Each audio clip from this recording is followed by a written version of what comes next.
बंदी छोड़ सतगुरु रामपाल जी परमेश्वर जी की जय हो।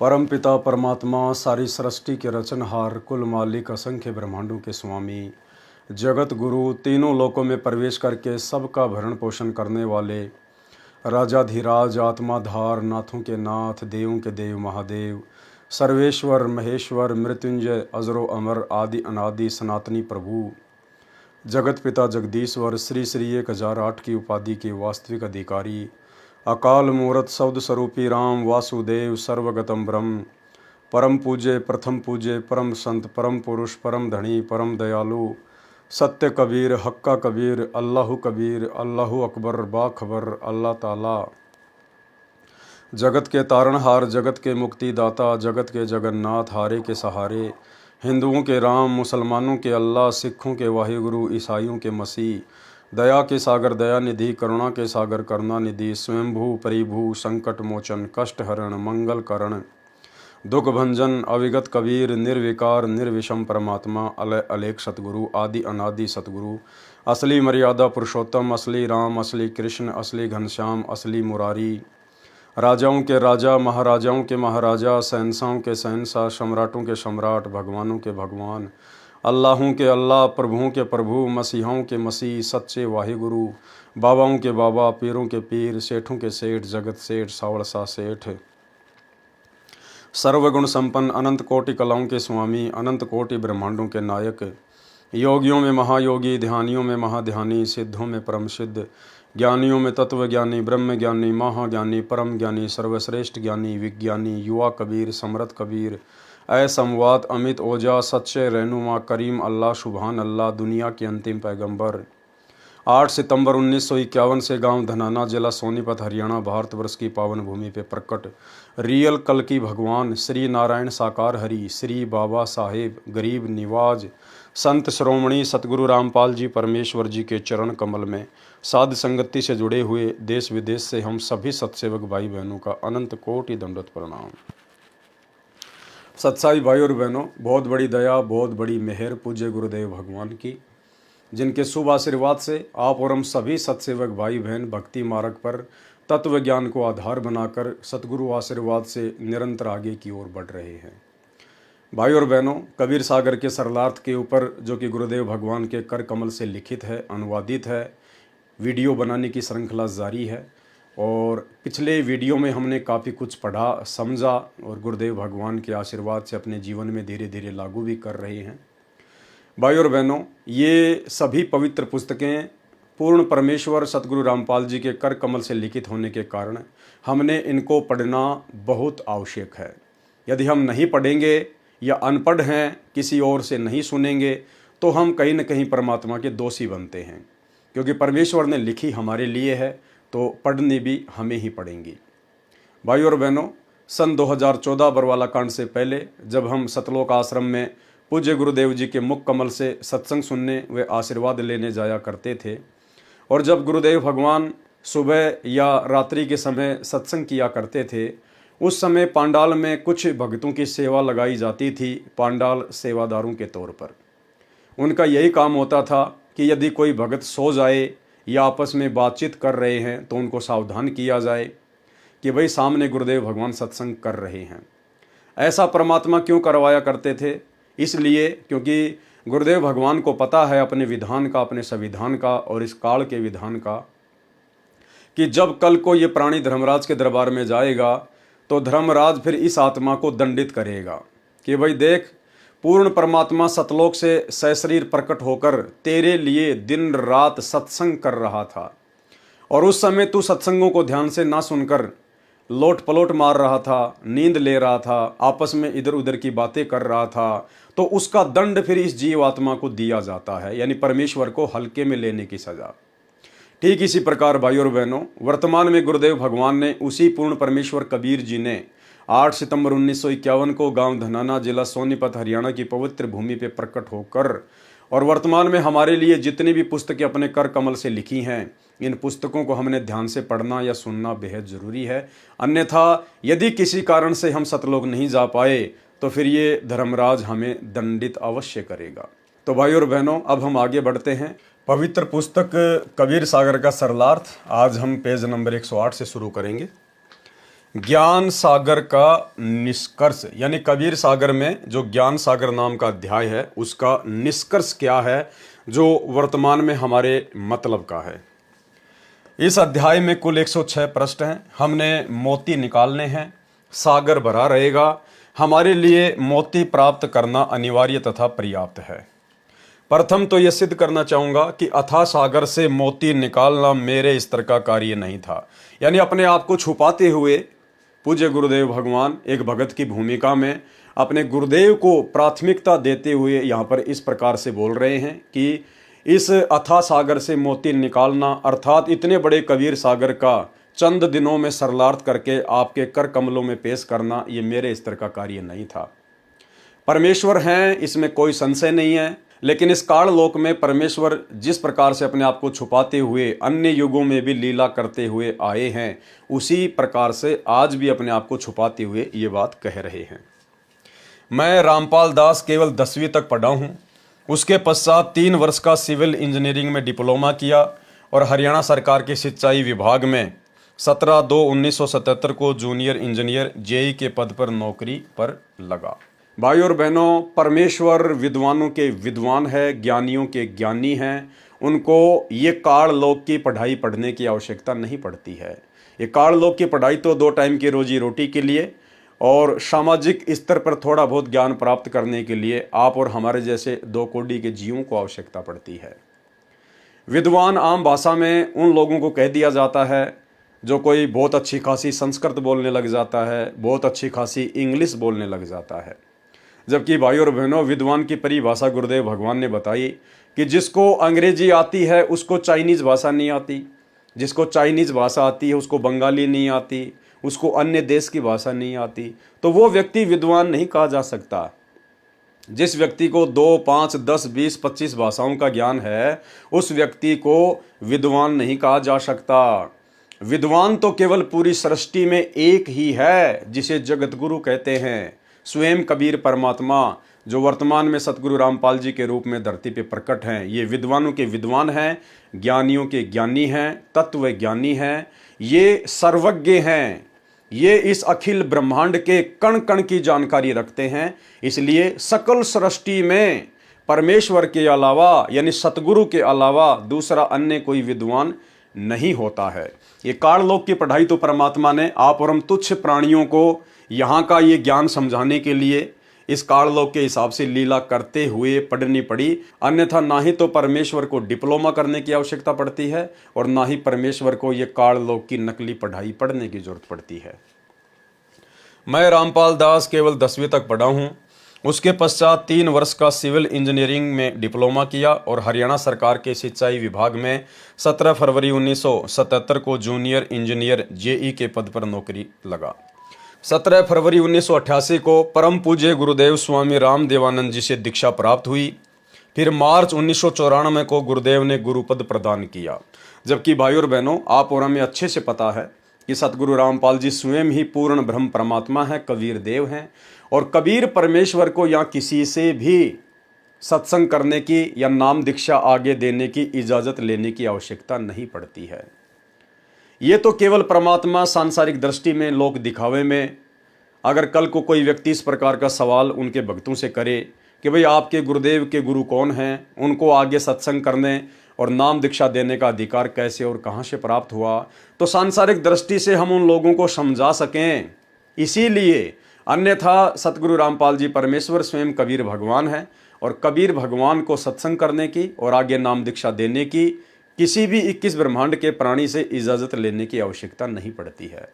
और आप जियों को पिछले वीडियो में दिखाया था कि किस प्रकार से गुरुदेव के कलयुगी बेटे मनोज ने जो अपना इंटरव्यू दिया था उसमें उसने जिक्र किया कि सतगुरु रामपाल जी परमेश्वर और मैं जब दादा गुरु जी के पास में गए कुटिया में, उस समय दादा गुरु जी ने किस प्रकार से सतगुरु रामपाल जी को महत्व दिया। वे अपने आसन से खड़े होने लगे और संत रामपाल जी को अपने आसन पर बैठाने लगे। उसके बाद संत रामपाल जी को किस प्रकार से टकटकी लगाकर देखते रहे और अन्य सेवादारों को कहा कि जब मैं कुटिया में विश्राम कर रहा था और हरियाणा से संत रामपाल जी आए हुए थे, तो आप लोगों ने मुझे जगाया क्यों नहीं, मुझे बताया क्यों नहीं, आप लोगों ने उनको बाहर इंतजार क्यों करवाया। तो भाई और बहनों, वर्तमान में ठीक इसी प्रकार 650 साल पहले वाली लीला चल रही है। संत रामपाल जी स्वयं कबीर भगवान हैं और आदरणीय रामदेवानंद जी तो केवल उनके मुंह बोले गुरु बने हुए थे। अन्यथा आदरणीय रामदेवानंद जी को इस बात का भली भांति पता था कि जो महान शक्ति, जो परम शक्ति मेरा शिष्य बनने की भूमिका कर रही है, ये स्वयं कबीर भगवान है। इसीलिए उन्होंने एक भगत को इस प्रकार से महत्व देना पड़ा। तो ये छोटा सा इंटरव्यू लगभग 3 से 4 मिनट का, जो आपके विश्वास को बढ़ाएगा कि वास्तव में हमारे गुरुदेव भगवान सतगुरु रामपाल जी स्वयं कबीर परमात्मा हैं, ये जगत गुरु हैं और जगत गुरु का कोई भी गुरु नहीं होता है। आदरणीय रामदेवानंद जी केवल सांसारिक दृष्टि में, लोक दिखावे में उनके मुंह बोले गुरु बने हुए थे। देखिए सर, वो दौर चल ही रहा था, आपने इतनी सारी बातें बताई तो बहुत ही अनसुनी बातें हैं और बहुत ही रोचक बातें हैं। ऐसा कोई पल हो जब आपका स्कूल के समय का कोई ऐसी यादगार हो, संत रामपाल जी से जुड़ी हो, आपको याद हो, वो हमारे दर्शकों को बताना चाहेंगे। जब मैं छोटा था तो एक बार मैं स्कूल के लिए तैयार हो रहा था, स्कूल जाने के लिए तैयारी कर ली, ड्रेस वेस पहन ली। तो पिताजी ऊपर एक रूम है, हमारा मकान है, उसके ऊपर रूम है, उस रूम से नीचे आए। मैं बोले कहाँ की तैयारी है? मैं बोला पिताजी पापा जी स्कूल जा रहा हूँ मैं। तो पिताजी बोले अच्छा स्कूल की तैयारी है? माँ जी। मैं बोला चलो दादा गुरु जी के पास चलोगे? मैं बड़ा खुश हुआ, माँ स्कूल से छुट्टी लगेंगे और दादा गुरु जी के पास जाएंगे। तो बड़ी खुशी हुई, माँ हाँ जी चलूंगा चलूंगा। उसके बाद पिताजी ने मम्मी जी को बोला कि इसको तैयार कर दो और 2 जोड़ी कपड़े डाल दो, हम स्वामी रामदेवानंद महाराज जी के पास पंजाब में तलवंडी बाई जा रहे हैं। तो मम्मी जी ने तैयार कर दिया, मैं चल पड़ा पिताजी के साथ। तो हम तलवंडी बाई पहुंचे। उस समय आना जाना क्या साधन से करते थे? उस समय बस से गए थे, उस समय संत रामपाल जी और बस से आना जाना करते थे। अच्छा, संत रामपाल जी बस से गए थे? जी हाँ, मैं और पिताजी संत रामपाल जी महाराज बस से तलवंडी बाई पहुंचे। तो वो टाइम था लगभग 12-1 बजे का था। 12-1 बजे हुए थे। तो हम तलवंडी बाई, जो स्वामी रामदेवानंद जी महाराज के कई आश्रम है, तो वो तलवंडी बाई, मोगा, चुडानी, नजफगढ़, बहुत जगह आश्रम थे स्वामी रामदेवानंद महाराज के। तो और लाखों की संख्या में स्वामी रामदेवानंद महाराज के शिष्य भी थे। तो हम तलवंडी बाई पहुंचे आश्रम में। पहुंचने के बाद श्रद्धालु जो वहाँ सेवा कर रहे थे सबसे सत्साई हुई, तो वहाँ बैठे। तो दादा गुरुदेव जी के बारे में पूछी, गुरुदेव जी कहाँ है? तो बताए जी वो विश्राम कर रहे हैं कमरे में अंदर। तो जब विश्राम कर रहे थे तो एक श्रद्धालु बोला जी दादा गुरुदेव जी को उठा देते हैं। तो गुरुजी ने मना कर दिया, नहीं, गुरुदेव जी को सोने दो, जब उठेंगे ना तब मिल लेंगे। ठीक है। तो हम गुरुदेव जी और दादा गुरुदेव जी का कमरा था, उससे बाहर बैठ गए। तो बाहर बैठ गए तो हम श्रद्धालु जो वहाँ सेवा कर रहे थे वो चाय ले आया। तो हमने वहाँ बैठकर चाय पी। तो चाय पी रहे थे, इतनी देर में अंदर से आवाज आई, खटखट की आवाज आई। तो जो सेवा कर रहा था वो, हाँ, जो श्रद्धालु हमारे साथ बातचीत कर रहा था, बैठा था, वो एकदम उठ के अंदर भागा। वो माँ क्या हुआ? पिताजी बोले क्या हुआ? बोला गुरुदेव जी उठ गए हैं। तो वो भागा अंदर। तो अंदर गया तो हम बाहर खड़े थे, गुरुदेव जी इंतजार कर रहे थे हम। तो अंदर से जैसे श्रद्धालु ने जाके बताई कि हरियाणा से रामपाल जी आए हैं और उनका लड़का साथ आया है। तो दादा गुरुदेव जी, अंदर से आवाज आ रही, अंदर क्यों नहीं बुलाया उनको? दादा गुरुदेव जी अंदर क्यों नहीं आए, अंदर क्यों नहीं लेके आए आप उनको? अच्छा। वो कह रहा जी आप विश्राम कर रहे थे, उठाया क्यों नहीं मेरे को? अच्छा, आपने उठाया क्यों नहीं? जब वो आए हुए थे तो उठाया क्यों नहीं मेरे को? अंदर क्यों नहीं लेके आए आप? अच्छा। तो एक श्रद्धालु और था, वो भागा आया अंदर से बाहर, बोला जी गुरुदेव जी बुला रहे हैं आपको, अंदर आ जाओ, जल्दी आ जाओ, यानी कि जल्दी ही उसमें आओ। तो गुरुदेव जी बोले, बोले क्या बात हुई? उनको रोका, कुछ बात होगी क्या? कि वो बोले कोई ऐसी बात तो नहीं होगी जिससे दादा गुरुदेव जी स्वामी रामदेव जी महाराज मुझसे नाराज हो गए हो कभी? कोई ऐसी बात तो नहीं हो रखी है? गुरु जी बोले, नहीं जी नाराज नहीं, वो तो यूं कह रहे हैं, वो तो ये दादा गुरुदेव जी ये कह रहे हैं, उनको पहले क्यों नहीं बुलाया? अच्छा। मुझे उठाया क्यों नहीं? वो तो इसलिए बोल रहे हैं। तो उसके बाद अंदर गए तो दादा गुरुदेव जी यूं देखकर, रूम था तो दादा गुरुदेव जी यूं देखकर, यूं गेट की तरफ देखकर यूं उठ रहे। अच्छा। यानी कि गुरु जी अंदर आए, उनको देखकर उठने लगे। अच्छा। अपनी चारपाई से। अच्छा। हाँ, उठने लगे तो गुरु जी, हम स्पीड से चल ही रहे थे, जाके गुरुजू के चरण लिए, चरण लेके गुरुजू के खड़े, तो दादा गुरुजू उठ रहे थे। उठते साथ बोले जी आप यहाँ बैठिए। अच्छा। दादा गुरुदेव जी बोले जी आप बैठिए। संत रामपाल जी महाराज, संत रामपाल जी महाराज जी को बोले जी आप बैठिए यहाँ। अब श्रद्धालु जो दो सेवक थे वो खड़े थे वहाँ, वो भी आश्चर्य में, हाँ दादा गुरु जी क्या बोल रहे हैं। और दादा गुरुदेव जी हाथ जोड़ कर बोले जी आप बैठिए। तो गुरुदेव जी ने हाथ जोड़े, नौलाना ने नहीं जी आप बैठिए। गुरुदेव जी ये स्थान तो आपका है, आप बैठिए। गुरुदेव जी, दादा गुरुदेव जी भी यूं करके नहीं जी आप बैठिए। कम से कम 2-3 मिनट तक ये चीजें चलती रही। अच्छा। जैसे कोई घर में मेहमान आ जाता, हम कहते जी बैठिए, वो कहने नहीं जी पहले आप बैठिए। तो कम से कम 2-3 मिनट तक ये चीजें चली है, मैंने देखी है ये चीजें। बच्चा था उस समय, ध्यान नहीं था भाई इतना। सर ये तो जो आपने बताया ये बात बहुत ही अद्भुत है, क्योंकि सनातन धर्म में, हिंदू धर्म में, अपनी गुरु परंपरा में अगर देखा जाए तो गुरु पद उच्च होता है और शिष्य का स्थान जो होता है वो नीचे होता है।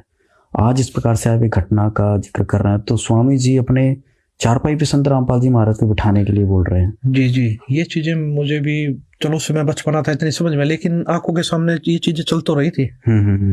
ये क्या हुआ उस समय? हाँ, ये क्या हो रहा है। और उस समय 2 सेवक भी वहीं खड़े, वो भी आश्चर्य में, उनकी भी वो भी यूं देख रहे बिल्कुल ये चीजें, स्वामी रामदेव जी महाराज जी मतलब क्या कर रहे हैं। तो ये चीजें 2-3 मिनट तक चली, वो मैंने देखी वहां पर। वो चीजें जब देखी तो गुरुदेव जियों ने बड़े ही मतलब ये लगा लिए, बड़े ही आधीनता से कई बार प्रार्थना करने के बाद स्वामी रामदेव महाराज जी को चारपाई पे वापस बैठाया। फिर भी स्वामी रामदेव महाराज जी ये बोले वहां नहीं, चारपाई पे बैठो आप भी। गुरु जी को बोला आप चारपाई पे बैठो, फिर भी अच्छा। नीचे नहीं बैठना है। गुरुदेव जी ने चरण पकड़े और गुरु जी के चरण लिए, चरण लेके गुरुदेव जी नीचे बैठ गए, चरण दबाने लगे। गुरुदेव संत रामपाल जी महाराज जी बोले, नोला जी, संत रामपाल जी महाराज जी चरण सेवा करने लगे। तो मैं भी चरण सेवा करने लग गया। तो स्वामी रामदेव जी महाराज जी तब भी मैं देख रहा था, उस समय भी बड़े ही गुरुजों की तरफ देखते रहे। फिर भी मतलब यूं देखते रहे, गुरुजों की तरफ देखते रहे। अच्छा। हाँ, ये चीज बड़ा ही अचंभित लगी उस समय। मैं देख रहा था, मैं ये क्या चीज है क्या नहीं। श्रद्धालु जो सेवक खड़े थे वो तो मतलब ये लगा लीजिए देखते ही रहे, बिल्कुल आंखें फटी रह गई उनकी। दादा गुरुदेव जी क्या इतना महत्व दे रहे हैं, क्या बात है। तो ये चीजें मैंने देखी उस समय। तो ये चीजें जो समझ में आ रही हैं, ये चीजें तो जैसे सत्संग सुनने को मिले, संत रामपाल जी महाराज जी को पता लगा। उस समय भी आज से 600 साल पहले भी ये घटना घटी थी। अच्छा, कैसे? ये जिस समय कबीर परमात्मा जी आए उस समय भी स्वामी रामानंद जी महाराज कबीर साहब जी के गुरु जी थे, नाम दीक्षा ली थी। तो कबीर परमात्मा स्वामी रामानंद जी महाराज जी को सतलोक दिखा के लाए, वो सचखंड दिखा के लाए। सारी इस काल लोक का या इस पृथ्वी का लगा लीजिए जितने भी ब्रह्मांड है सब दिखाया उन्होंने, उनको उनके बारे में जानकारी दी। तो ये सारी जानकारी मिलने के बाद स्वामी रामानंद जी महाराज जी को भक्ति का ज्ञान हो गया, उस सचखंड का ज्ञान हो गया। तो इसी प्रकार स्वामी रामानंद जी महाराज जियों ने कबीर परमात्मा को हाथ जोड़कर प्रार्थना की कि जी आप मुझे नाम दीक्षा दीजिए, आप ही परमात्मा हो। जब उनको ज्ञान होगा उन्होंने बोला आप ही परमात्मा हो। अच्छा। तो मैं कैसे बैठ सकता हूँ जी ऊपर, कैसे मैं आपका गुरु हो सकता हूँ। तो ये चीजें जब देखी, ये चीजें उस समय भी ये ये घटना घटी थी, ये विचित्र घटना हुई थी उस समय भी। तो स्वामी कबीर परमात्मा ने स्वामी रामानंद जी महाराज जी को भी यही बोला था उस समय कि जी गुरु और शिष्य, गुरु और शिष्य का नाता है, ये बना रहेगा, ये भक्ति काल का कलयुग तक। कबीर परमात्मा बोले ये चीजें चलेंगी, अरे वहां तक लेके जानी है हमें, तो आप मेरे गुरु रहो, मैं आपका शिष्य रहूंगा। और ये भक्ति, जो भक्ति युग है, ये गुरु शिष्य का नाता बना रहेगा, ये मेरी आपसे प्रार्थना है। तो ये चीजें अब जो देखने को मिल रही है, ये चीजें कुछ मुझे तो लगा वही बिल्कुल, ये तो वही घटनाक्रम जो अभी आपने 600 वर्ष पहले कबीर जी का बताया, वही घटनाक्रम इस समय आपने जो देखा, ये तो बहुत ही अद्भुत बात है। जो हमारे दर्शक हैं वो इस घटना को देखकर समझ सकते हैं कि ये तो बिल्कुल प्रत्यक्ष दृष्टा थे मनोज जी वहाँ पर। और जो ये घटनाक्रम हुआ, इससे संत रामपाल जी महाराज के जो भक्त हैं वो समझ सकते हैं कि संत रामपाल जी महाराज कौन है। ये तो सर बहुत ही अद्भुत आपने घटना बताई। 17 फरवरी 1988 को परम पूज्य गुरुदेव स्वामी राम देवानंद जी से दीक्षा प्राप्त हुई। फिर मार्च 1994 को गुरुदेव ने गुरु पद प्रदान किया। कहा, बेटा तू दीक्षा दे, मैं तेरे को आदेश देता हूँ। जबकि भाइयों और बहनों, आदरणीय राम देवानंद जी ने कभी भी परम पूज्य सतगुरु रामपाल जी को बेटा कहकर संबोधित नहीं किया। ये आपस में उनकी गुप्त बातें थी। और सतगुरु रामपाल जी गुरु को महत्व देते हुए और अपने आप को गुरु से छोटा दर्शाते हुए, यदि वे इस प्रकार से भूमिका ना करें, इस प्रकार के शब्द अपने गुरु को परमात्मा संबोधित करते हुए या उनको विशेष महत्व देते हुए ना लिखें, तो भाइयों और बहनों फिर आने वाले समय में उनके जो फॉलोवर होंगे वो फिर किस प्रकार से एक शिष्य में कितनी अधीनता होनी चाहिए, कितना शिष्टाचार होना चाहिए, ये पाठ भला कैसे सीखेंगे। इसलिए सतगुरु रामपाल जी यहाँ पर अपने आप को छुपाते हुए और अपने मुंह बोले गुरु को, एक आत्मा को महत्व देते हुए इस प्रकार की बातें लिख रहे हैं। अन्यथा आदरणीय राम देवानंद जी ने कभी भी उनको बेटा कहकर संबोधित नहीं किया। उस दिन वही दिन था जिस दिन परमेश्वर कबीर जी अपनी प्यारी आत्मा संत गरीबदास जी को छुड़ाने के खेतों में मिले थे और दीक्षा दी थी। सत्यलोक ले गए थे, शाम को वापस छोड़ा था। उस उपलक्ष्य में 3 दिन का पाठ चल रहा था। मध्य के दिन मेरे को छुड़ानी धाम में दीक्षा देने का आदेश पूज्य गुरुदेव स्वामी राम देवानंद जी ने दिया था। कहा था कि संसार में तेरे बराबर कोई संत नहीं होगा, मैं तेरे साथ रहूंगा, अपने को अकेला मत समझना। उपस्थित सर्व संगत को कह दिया था कि आज से ये तुम्हारा गुरु है, मैं नहीं। जो वस्तु इसके पास है वह विश्व में किसी के पास नहीं है। जो वस्तु इनके पास है वो विश्व में किसी के पास नहीं है। कौन सी वस्तु? मोक्ष, परम पद की प्राप्ति करवाना, सार शब्द जो इनके पास है वो विश्व में किसी के पास नहीं, अखिल सृष्टि में किसी के पास में नहीं है, क्योंकि ये पूर्ण परमात्मा है। जो वस्तु इनके पास है वह विश्व में नहीं है।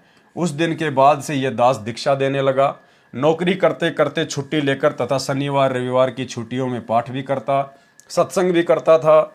मई 1995 में पाठों की संख्या अधिक होने के कारण नौकरी पर नहीं जा पाया। नौकरी से त्यागपत्र दे दिया जो हरियाणा सरकार से स्वीकृत है। मैं ये बताना चाहता हूं कि जो ज्ञान मुझे प्राप्त हुआ है वह सामान्य व्यक्ति को प्राप्त नहीं हो सकता। अब भाइयों और बहनों, इस परमेश्वर कबीर देव के अलावा इस पूरी सृष्टि में बाकी सभी सामान्य व्यक्ति ही हैं। यदि कोई असामान्य व्यक्तित्व का धनी है तो स्वयं कबीर परमात्मा है, सतगुरु रामपाल जी भगवान है। इसलिए परमात्मा ने यहाँ पर अपने आप को दर्शा दिया है। क्या कह रहे हैं? मैं ये बताना चाहूँगा कि जो ज्ञान मुझे प्राप्त है वह सामान्य व्यक्ति को प्राप्त नहीं हो सकता, क्योंकि वह ज्ञान उन महापुरुषों को छोड़कर जिनको परमेश्वर मिले थे और ऊपर लेकर गए फिर वापस छोड़ा था, जिसके शुभ नाम ऊपर बताए हैं, आज तक अन्य किसी को प्राप्त नहीं हुआ। कबीर जी ने कहा है, कबीर 9 मन सूत उलझिया, ऋषि रहे झकमार, सतगुरु ऐसा सुलझा दे उलझे न दूजी बार। मेरे कहने का तात्पर्य यह है कि जो ज्ञान विश्व में वर्तमान में किसी के पास नहीं है, पहले भी नहीं था, यह सामान्य बात नहीं है। परमात्मा संकेत कर रहे हैं, एक लाइन ऊपर लिखकर फिर नीचे परमात्मा ने संकेत कर दिया कि यह सामान्य बात नहीं है। यानी मैंने इस लाइन में जो कुछ बोला है वो सामान्य बात नहीं है। क्या मेरे कहने का तात्पर्य यह है कि जो ज्ञान विश्व में वर्तमान में किसी के पास नहीं, यानी वर्तमान समय में पूरे विश्व में किसी के पास भी वो ज्ञान, वो समाधान, वो सार शब्द नहीं है जो सतगुरु रामपाल जी के पास है। पहले भी नहीं था, पहले भी नहीं था। यानी संत रामपाल जी से पहले उनके मुंह बोले गुरुदेव थे आदरणीय रामदेवानंद जी, उनके पास भी नहीं था। पंडित चिदानंद जी के पास भी नहीं था। आदरणीय गरीबदास जी के पास भी नहीं था। तो भाइयों और बहनों, फिर था किसके पास में? 650 साल पहले तो खुद ही परमात्मा आए थे कबीर नाम से।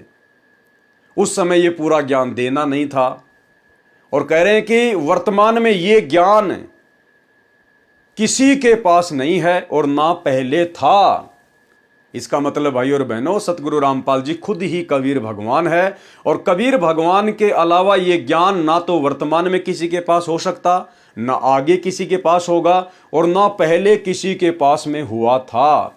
इस लाइन का मतलब ये है सांकेतिक रूप में कि सतगुरु रामपाल जी वर्तमान में खुद ही कबीर भगवान है और इनके अलावा इस सृष्टि की रचना को अन्य कोई ना जान सकता, ना पहचान सकता, ना कोई किसी को बता सकता। और इस काल के 21 ब्रह्मांड से कोई भी जीव किसी जीव को मुक्त नहीं करवा सकता परमेश्वर के अलावा।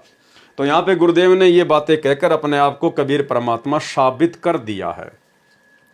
मेरे कहने का तात्पर्य यह है कि जो ज्ञान विश्व में वर्तमान में किसी के पास नहीं है, पहले भी नहीं था, ये सामान्य बात नहीं है। पहले जिन महापुरुषों को परमेश्वर मिले उनको संपूर्ण ज्ञान था। अब यहां पर परमात्मा ने फिर अपने आप को छोटा साबित कर दिया कि उनको संपूर्ण ज्ञान था। अगर उन्हीं को संपूर्ण ज्ञान था तो यहां पर संत रामपाल जी ये बात क्यों लिखेंगे कि जो ज्ञान विश्व में वर्तमान में किसी के पास नहीं, पहले भी नहीं था, तो फिर उन महापुरुषों के पास में संपूर्ण ज्ञान कहां से आ जाएगा? तो हमने संकेतों को समझना पड़ेगा। परमात्मा बीच बीच में अपने आप को छुपा भी देते हैं, अपने आप को उजागर भी कर देते हैं।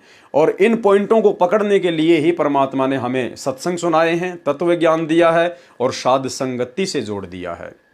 भाइयों और बहनों, आपके हृदय में सतगुरु अभी समाये हैं या नहीं समाये हैं, आप अपने गुरुदेव भगवान को कितना महत्व दे पा रहे हैं, इसका एक फॉर्मूला है।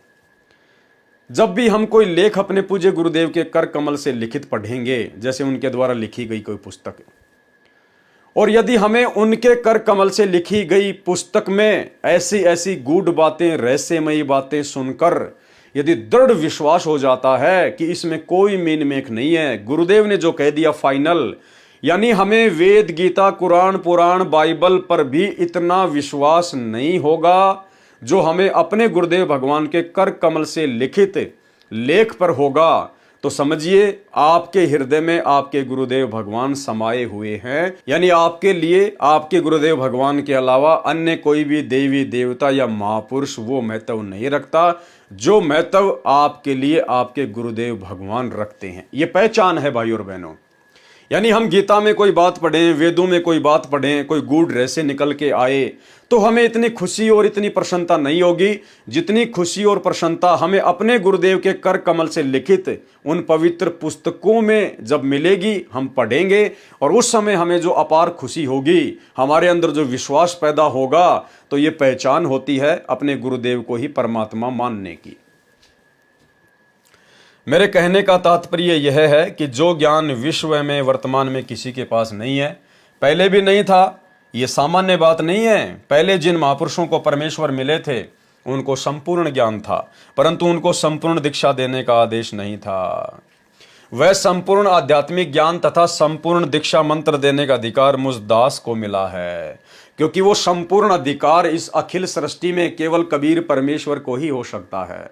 और वर्तमान में गुरुदेव भगवान स्वयं कबीर परमात्मा ही है। और फिर अपने आप को छुपाते हुए कह देते हैं कि भाई ये सत्संग करने का आदेश, नाम दीक्षा देने का आदेश मुझे मेरे पूज्य गुरुदेव की दया से प्राप्त हुआ, कबीर भगवान की दया से प्राप्त हुआ। तो अब हम इन संकेतों को समझने लग गए हैं कि परमेश्वर अपने आप को क्यों छुपाते हैं। वह संपूर्ण आध्यात्मिक ज्ञान तथा संपूर्ण दीक्षा मंत्र देने का अधिकार मुझदास को मिला है। यह असामान्य बात है। मेरी इतनी तीक्ष्ण बुद्धि नहीं थी कि इतने विशाल अध्यात्म ज्ञान को संग्रह यानी स्टोर कर सके, तथा सार निकाल सके। ये तो परमेश्वर कबीर बंदी छोड़ जी की शक्ति से तथा पूज्य गुरुदेव जी के आशीर्वाद तथा आदेश से संभव हुआ है। सीधे शब्दों में वही लीला चित्रार्थ हुई जो तोतादरी नामक स्थान पर पंडितों के भंडारे में प्रवेश करने के लिए कबीर परमेश्वर जी ने एक भैंसे को चारों वेदों के मंत्र संस्कृत भाषा में बुलवाए थे। मुजदास से भी ये आध्यात्मिक संपूर्ण सत्य ज्ञान बुलवाया जा रहा है। नहीं, अब आप और हमारी ये परीक्षा होगी भाई और बहनों, जब हम इस प्रकार के लेख गुरुदेव के कर कमल से लिखित पढ़ेंगे जिनमें गुरुदेव अपने आप को छुपाते हैं, तो वो हमारी परीक्षा होगी कि हम इन बातों को सीधे सीधे स्वीकार कर लेते हैं या फिर अब हमें हर शब्द में हर बात में अपने पूज्य गुरुदेव परमात्मा नजर आएंगे और हमें पता चल जाएगा, बिल्कुल नीर खीर का निबेरा सा हो जाएगा कि गुरुदेव यहाँ पर अपने आप को छुपा रहे हैं और यहाँ पर गुरुदेव अपने आप को उजागर कर रहे हैं। भाई और बहनों, ये दया वर्तमान में सतगुरु रामपाल जी परमेश्वर जी ने आप और हम सत्सेवकों के ऊपर बख्शी है। जिस प्रकार बनारस के तोतादरी शहर में कबीर परमात्मा ने एक जोटे को आशीर्वाद देकर वेद मंत्र बुलवाए थे, इस प्रकार की दया तो गुरुदेव ने वर्तमान में आप और हम जानवरों के ऊपर बख्श रखी है। आप और हमारी बुद्धि परमात्मा के मिलने से पहले जानवरों से ज़्यादा नहीं थी। हम भी सारा दिन वही कर्म करते थे जो जानवर किया करते थे।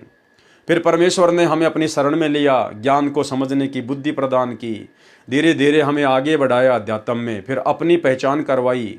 तो ये दया तो गुरुदेव ने उस वैसे राम की तरह आप और हमारे ऊपर कर रखी है। अपने आप को तो गुरुदेव भगवान छुपाते हुए कह रहे हैं कि मेरी इतनी तीक्ष्ण बुद्धि नहीं थी। अरे परमेश्वर से अधिक किसी की तीक्ष्ण बुद्धि हो सकती है क्या? तो ये सारी की सारी लीला परमात्मा की अब धीरे धीरे हमें समझ में आने लगेंगी। परमेश्वर कबीर जी की दया शक्ति से, गुरुदेव जी के आशीर्वाद से अब रामपाल दास सामान्य व्यक्ति नहीं रहा। सामान्य तो पहले भी नहीं थे और सामान्य वर्तमान में भी नहीं है, और ना परमात्मा कभी सामान्य होते हैं।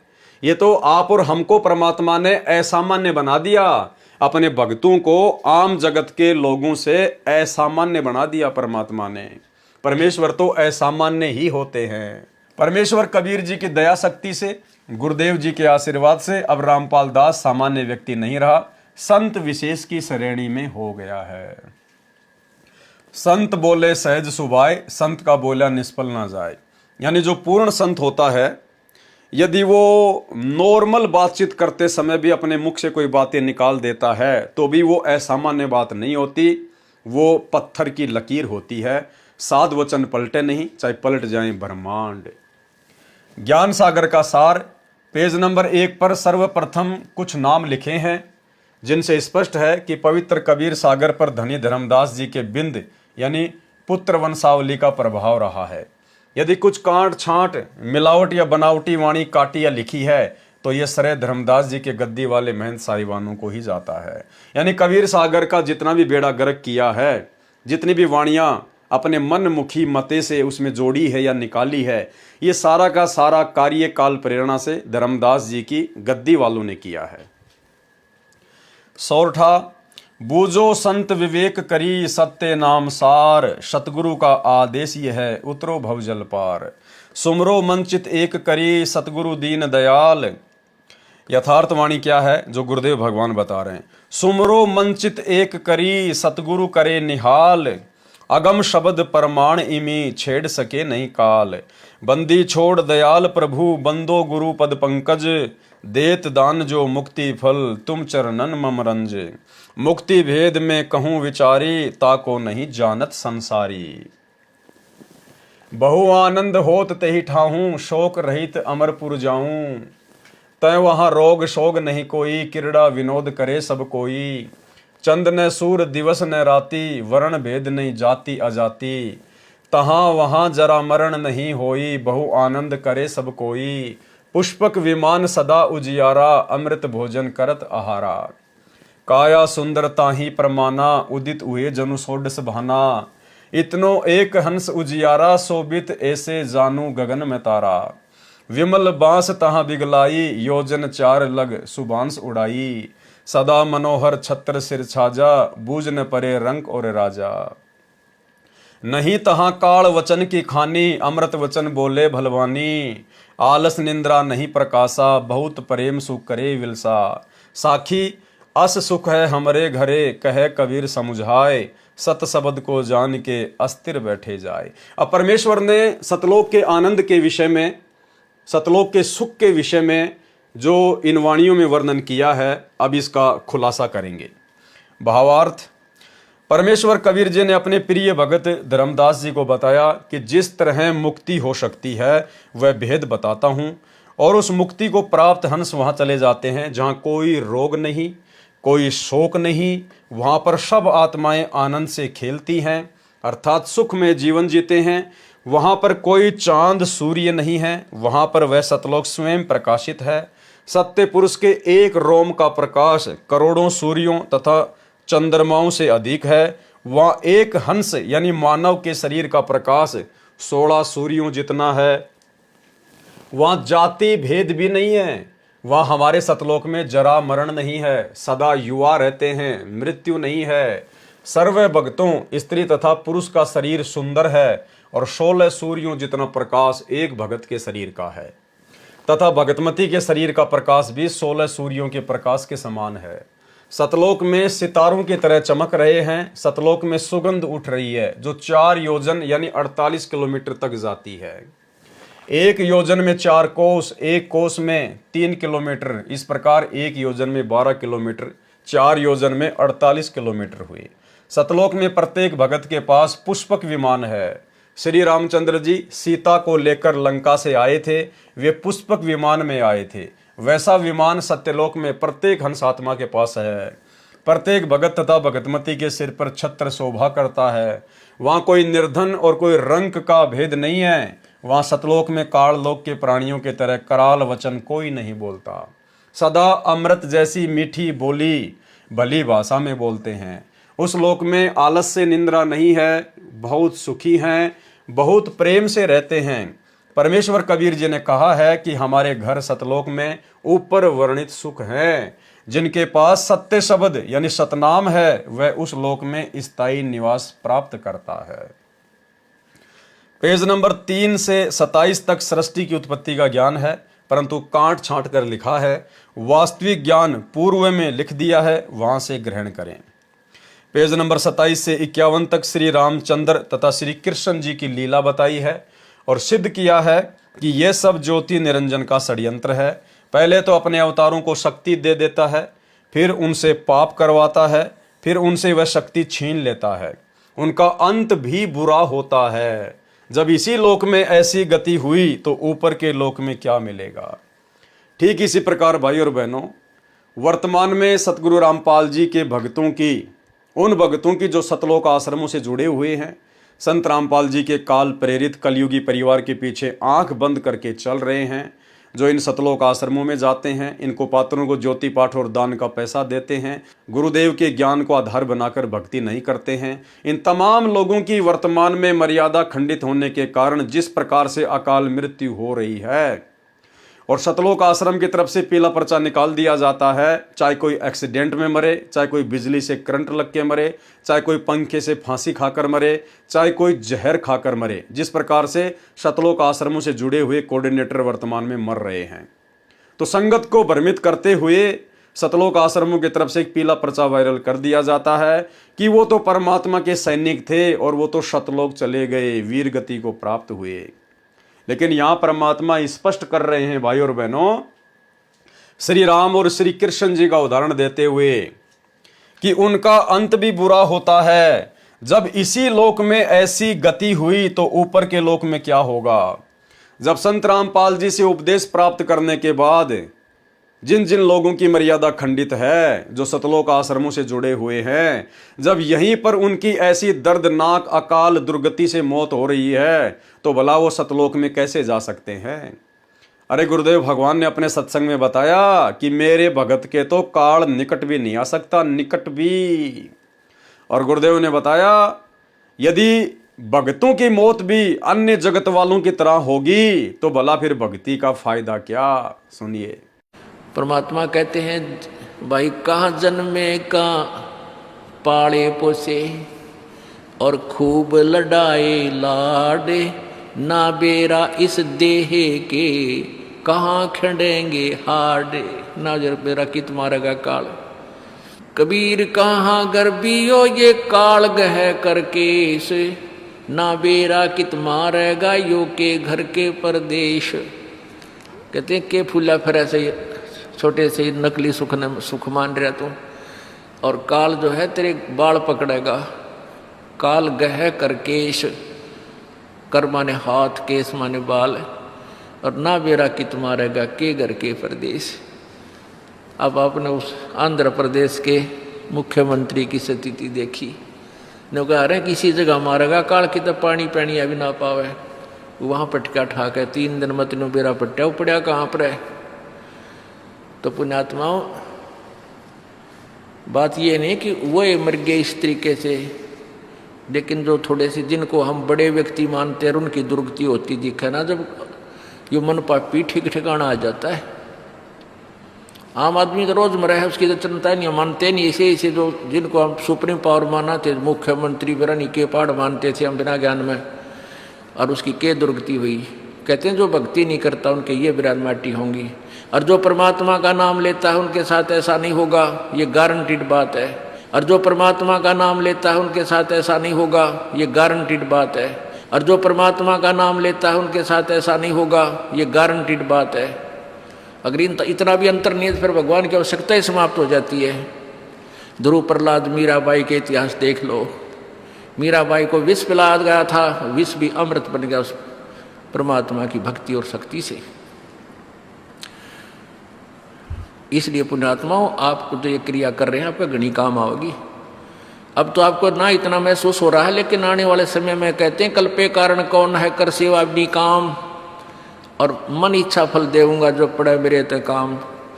आपका मित्र है मुख्यमंत्री, आपका मित्र है प्रधानमंत्री, आपका एक्सीडेंट हो जाता है, एक्सीडेंट में मृत्यु हो जाती है, वो नहीं बचा सकता चाहे आपको कितना ही निकटतम है, वो स्वयं अपनी जान नहीं बचा सकता। तो वहाँ धनी का रोल शुरू हो जाता है, जहाँ परमात्मा का रोल शुरू होता है, जो ऐसे स्थान पर आपकी रक्षा करेगा। तो हमने इन अन्य सहारों को त्याग कर परमात्मा का आसरा ही लेना चाहिए।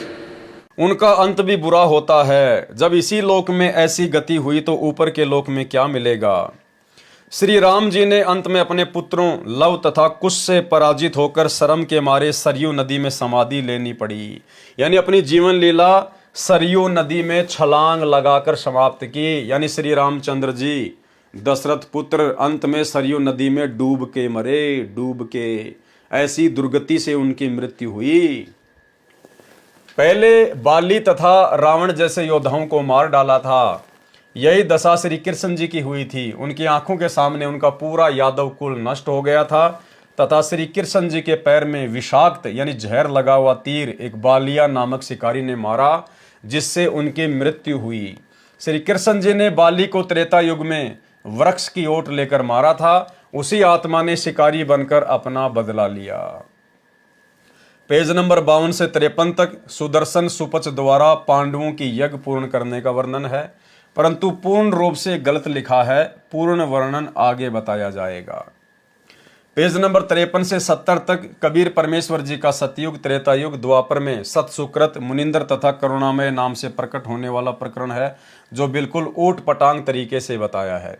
वाणी कांट छांट तथा बनावटी मिलावटी बनाकर अपनी बुद्धि अनुसार व्याख्या की है, जो गलत है। वास्तविकता पहले वर्णन कर दी है। पेज नंबर 71 से 74 तक कलयुग में काशी में प्रकट होने का प्रकरण। पेज नंबर 74 पर वर्णन है कि बालक कबीर जी ने बछिया का दूध पिया, कंवारी गाय का दूध पिया।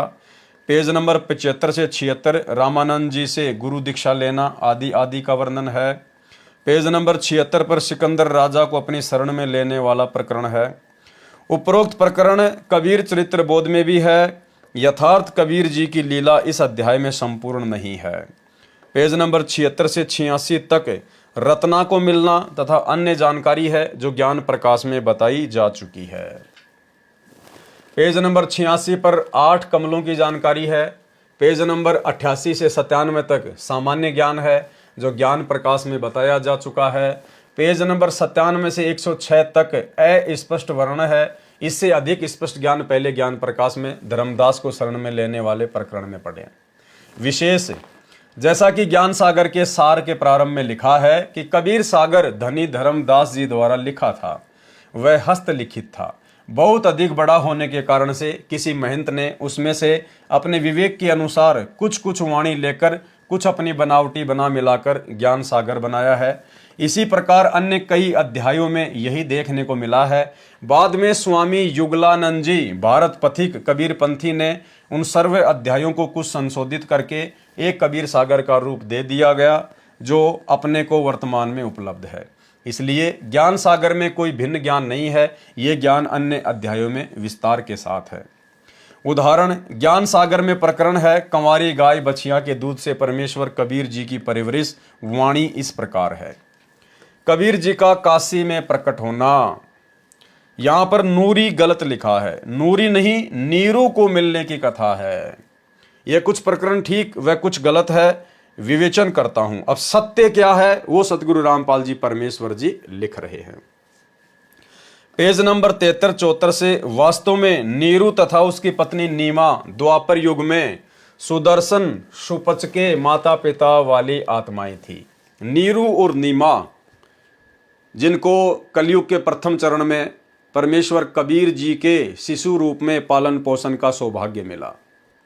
ये दोनों आत्माएं द्वापर युग में सुदर्शन सुपच, जब करुणामय रूप में कबीर परमात्मा आए थे और उस समय उनका जो परम भगत था सुदर्शन सुपच, ये उसके माता पिता थे।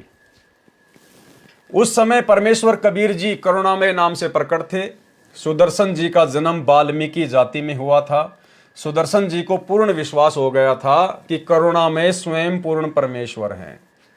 उस युग में कबीर परमेश्वर जी भी करुणामय की लीला करने के लिए एक कमल के फूल पर शिशु रूप में प्रकट हुए थे।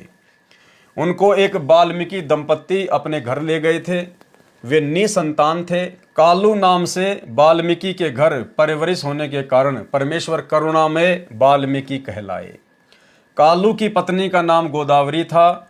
सुदर्शन जी ने परमेश्वर करुणामय कबीर जी से विनय की थी कि हे परमात्मा, मेरे माता पिता को अपनी शरण में लेकर कल्याण करें। परंतु सुदर्शन जी के माता पिता ने परमेश्वर की शरण नहीं ली, उपदेश नहीं लिया, उनकी मृत्यु हो गई। सुदर्शन जी ने अपने गुरु करुणामय जी यानी परमेश्वर कबीर जी से प्रार्थना की कि हे गुरुदेव, मेरे माता पिता जी ने आपसे उपदेश नहीं लिया, उनका कल्याण कैसे होगा?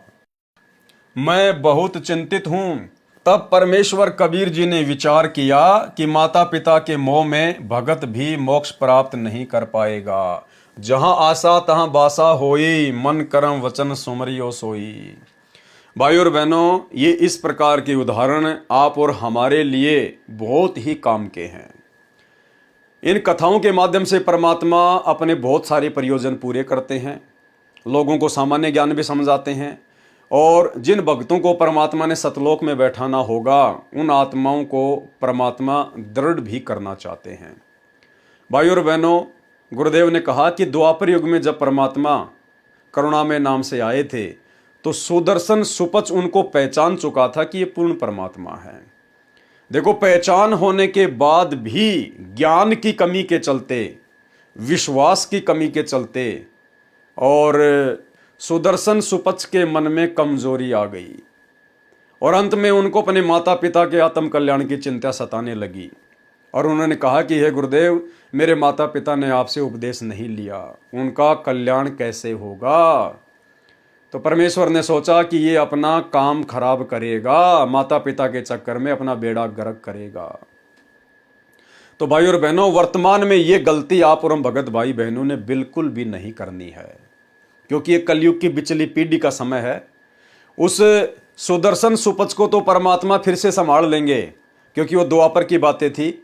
आगे फिर परमात्मा ने कलयुग की बिचली पीढ़ी में भी आके अपना खेल खेलना था और वर्तमान में इस दूसरे चरण में भी अपना खेल खेलना है। तो हो सकता है सुदर्शन सुपच को तो परमात्मा ने संभाल लिया, लेकिन भाई और बहनों, अब आगे 13वें पंथ के बाद में कोई 14वां पंथ चलने वाला नहीं है। अब आगे भक्ति मार्ग नहीं है, फिर तो असंख्य युग निकल जाएंगे, असंख्य युग हम महाकष्ट के भागी हो जाएंगे। इसलिए वर्तमान में हमने किसी भी प्रकार की कोई भी कमी अपने अंदर नहीं रखनी है। माता पिता को हमने ज्ञान समझा दिया, या हमने परमात्मा से जोड़ दिया। अब आगे का काम माता पिता का है और उस परमेश्वर का है। अब आगे का काम आत्मा और परमात्मा के बीच का है, वो हमारे माता पिता नहीं हैं। आज जिन्हें हम अपना माता पिता समझ रहे हैं वो ना जाने कितने जन्मों में हमारे घोर दुश्मन की भूमिका निभा चुके हैं, हमारे बेटा बेटी की भूमिका निभा चुके हैं। तो भाई और बहनों, ये सारा का सारा काल का षड्यंत्र है। इसने हमारे को आपस में रिश्तों में ऋणों में बांध रखा है। परमात्मा हमें ऋण मुक्त करवा कर मोक्ष प्रदान करने आए हैं। तो अब हमने गुरुदेव के तत्व ज्ञान को आधार बनाकर और जिस भी कुल या परिवार में हम रहते हैं और जो भी हमारे को जिम्मेदारी भगवान ने दी हुई है, शिष्टाचार के साथ में हमने वो जिम्मेदारियां निभानी है। फालतू का लाड प्यार प्रेम मोह ममता हमने किसी से नहीं रखनी है, क्योंकि गुरुदेव ने बता दिया, बेटा ये मिट्टी के पुतले, हाड़ मांस के पुतले हैं, ये काल के खिलौने हैं, ये कब टूट जाएंगे इनका कोई भरोसा नहीं है। और कितनी बार तुम ये खिलौने बन चुके हो। तो अब हमने फालतू की मोह ममता जो हमारे पैरों में बेड़ियां डालती हैं मोक्ष मार्ग में, अब हमने ऐसी गलती बिल्कुल भी नहीं करनी है। हमने खुद भी भक्ति करनी है, अपने पूरे परिवार को भी भक्ति पर लगाना है। हमने संदेशा उनको देते रहना है। कोई लग जाएगा तो अच्छी बात है, नहीं लगता है भक्ति मार्ग पर तो हमारा कार्य पूरा हुआ। आगे वो आत्मा जाने, उसका परमात्मा जाने। हमने तो अपने आत्म कल्याण की सोचनी है। परमात्मा कहते हैं, आप मरे जग प्रलय होई। जब इंसान खुद मर जाता है तो उसके लिए तो पूरी सृष्टि मर जाती है। तो भाई और बहनों, यही सोचकर हमने विशेष तौर पर अपने आत्म कल्याण के लिए विशेष सावधानी रखनी है। और अब इस कलयुग की पिछली पीढ़ी में, मोक्ष के प्राइम टाइम में, अब हमने वो गलतियां नहीं करनी है जो गलती हम पहले के युगों में करते हुए आ रहे हैं। और इस मोक्ष मार्ग से अपना पैर भी फिसलता हुआ आ रहा है। तब परमेश्वर कबीर जी ने विचार किया कि माता पिता के मोह में भगत भी मोक्ष प्राप्त नहीं कर पाएगा। जहाँ आशा तहाँ बासा होई, मन कर्म वचन सुमरियो सोई। इसलिए परमेश्वर कबीर जी ने अपने भगत को विश्वास दिलाया कि मैं तेरे माता पिता का कल्याण करूंगा, उनको अगले जन्म में शरण में लूंगा, ये मेरी प्रतिज्ञा है। तब भगत सुदर्शन जी शांत होकर भक्ति करने लगा। अगले जन्म में वे दोनों ब्राह्मण जाति में जन्मे, यानी उसी द्वापर युग में फिर वो सुदर्शन सुपच के माता पिता फिर एक ब्राह्मण जाति में जन्मे। दोनों का फिर विवाह हुआ परंतु संतान नहीं हुई। उनको परमेश्वर कबीर जी 3 वर्ष की आयु के बच्चे के रूप में मिले। वे उस बच्चे को घर ले गए। बच्चा उनसे कहता कि आप परमात्मा की भक्ति शास्त्र विधि अनुसार नहीं कर रहे हो, मैं बताता हूँ शास्त्र अनुकूल साधना, मुझे गुरु बनाओ। ये सुनकर दोनों क्रोधित हो गए। कहा, तू हमारे से ज्यादा जानता है क्या? कई बार परमेश्वर ने कोशिश की परंतु वे दोनों बहुत क्रोध करते और एक बार परमात्मा को थप्पड़ मारने लगे तो परमेश्वर अंतर ध्यान हो गए। फिर उस जन्म में नहीं मिले। वे दोनों मृत्यु के उपरांत फिर से ब्राह्मण कुल में जन्मे। दोनों का विवाह हुआ, बच्चे उस जन्म में भी नहीं हुए। ब्राह्मण का नाम गौरी शंकर तथा ब्राह्मणी का नाम सरस्वती था। गौरी शंकर भगवान शिव का परम भगत था, निस्वार्थ शिव पुराण की कथा करता था। जो कोई स्वेच्छा से दान करता था तो उससे अपना निर्वाह करते थे। शेष का भोजन भंडारा लंगर करा देते थे, जिस कारण से जनता में विशेष छवि बनी थी। सब उनकी प्रशंसा करते थे, जिस कारण से अन्य ब्राह्मण गौरी शंकर से ईर्ष्या करते थे। मुसलमानों को ये भली भांति ज्ञान था, उन्होंने इसका लाभ उठाया। गौरी शंकर तथा सरस्वती को जबरन मुसलमान बना दिया। उनके घर में अपना जूठा पानी छिड़क दिया, उन दोनों के मुख में डाल दिया। सर्वस्वार्थी ब्राह्मणों ने मौके का लाभ उठाया। काशी नगर में मुनादी अर्थात अनाउंसमेंट करा दी कि गौरी शंकर तथा सरस्वती मुसलमान बन गए हैं, जिस कारण से उनको शिव पुराण की कथा करने तथा गंगा दरिया में स्नान करने से मना कर दिया गया। मुसलमानों ने गौरी शंकर का नाम नूर अली रखा तथा सरस्वती का नाम नियामत रखा। पुरुष को नीरू तथा स्त्री को नीमा कहने लगे। भाइयों और बहनों, चूंकि परमेश्वर ने द्वापर युग में अपनी प्यारी आत्मा सुदर्शन सुपथ जी से प्रॉमिस किया था कि मैं तेरे माता पिता को पार करूंगा, इसलिए उसके बाद जितने भी उनके जन्म हुए हैं जो परमेश्वर ने बताए हैं, किसी भी जन्म में परमात्मा ने उनको संतान नहीं दी। क्यों? क्योंकि परमात्मा नहीं चाहते थे कि इनके ऋण संबंध बढ़े और ये यहीं पर बेटा बेटी के चक्कर में मोह ममता में उलझ कर रह जाएं। किसी भी जन्म में कबीर परमेश्वर ने उनको संतान नहीं दी। उन्हीं आत्माओं का जन्म फिर आगे चलकर 650 साल पहले नीरू और नीमा के रूप में हुआ। उस समय भी परमात्मा ने उनको संतान नहीं दी। और भाइयों और बहनों, उन आत्माओं को वर्तमान में भी परमात्मा संतान नहीं देगा। हिसार जेल से आने वाली विशेष ऑडियो में गुरुदेव भगवान ने उन्हीं आत्माओं का फिर से जिक्र किया है कि नीरू और नीमा को परमात्मा वर्तमान में भी संतान नहीं देगा। वर्तमान में वही नीरू और नीमा वाली आत्मा सतगुरु रामपाल जी की शरण में आ चुकी हैं। गुरुदेव ने स्पष्ट कर दिया और गुरुदेव कह रहे हैं कि वर्तमान में भी उनको संतान नहीं दूंगा। इसलिए भाई और बहनों, जो भाई बहन निसंतान हैं उनका बहुत बड़ा सौभाग्य है। मान लीजिए संगत में हजारों की संख्या में ऐसे भाई बहन हैं, भगत और भक्तमती हैं, जिनको संतान नहीं है और वो सतगुरु रामपाल जी की शरण में हैं। भाई और बहनों, आप में से ही वो नीरू और नीमा की आत्मा है। फिर से परमात्मा ने दोनों आत्माओं को एक जगह जोड़ के रखा है। इसलिए आप जियों को तो सतगुरु रामपाल जी परमेश्वर जी की भक्ति के प्रति समर्पित हो जाना चाहिए, कुर्बान हो जाना चाहिए, क्योंकि आप लोगों का तो वर्तमान में बेड़ा पार है, कोई रोकने वाला नहीं है। सतगुरु रामपाल जी भगवान आप आत्माओं के ऊपर विशेष दया दृष्टि रखते हुए वर्तमान की पिछली पीढ़ी तक लेकर आए हैं और वर्तमान में भी गुरुदेव संतान नहीं देगा।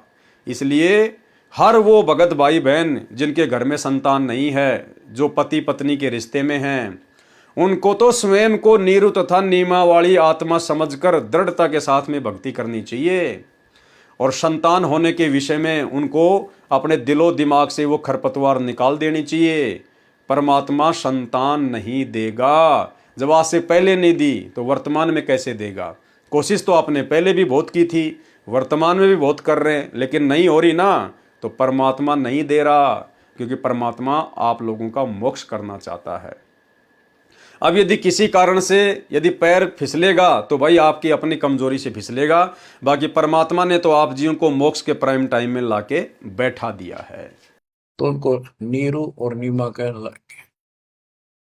उनका संतान नहीं दी दाता ने।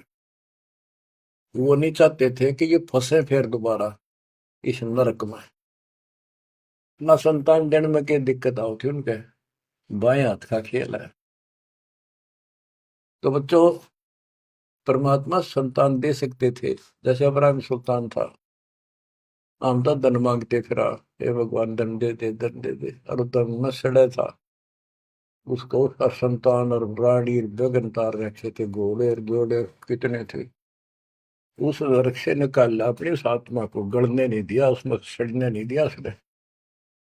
बच्चों, ये ऑपरेशन है। एक्स्ट्रा आइटम रहने को नहीं दिया आपके पास। जिनकी जरूरत है उसमें कसर नहीं छोड़ेगा। आप नोट कर लो। साईं इतना दीजिए जा में कुटुंब समावे, हम भी भूखे ना रहे, अतिथि ना भूखा जा। अब जिनका संतान नहीं है ना बच्चों, संसार तो कुछ भी कहे, पर दास कहे उसको ऊपर अमल कर लो।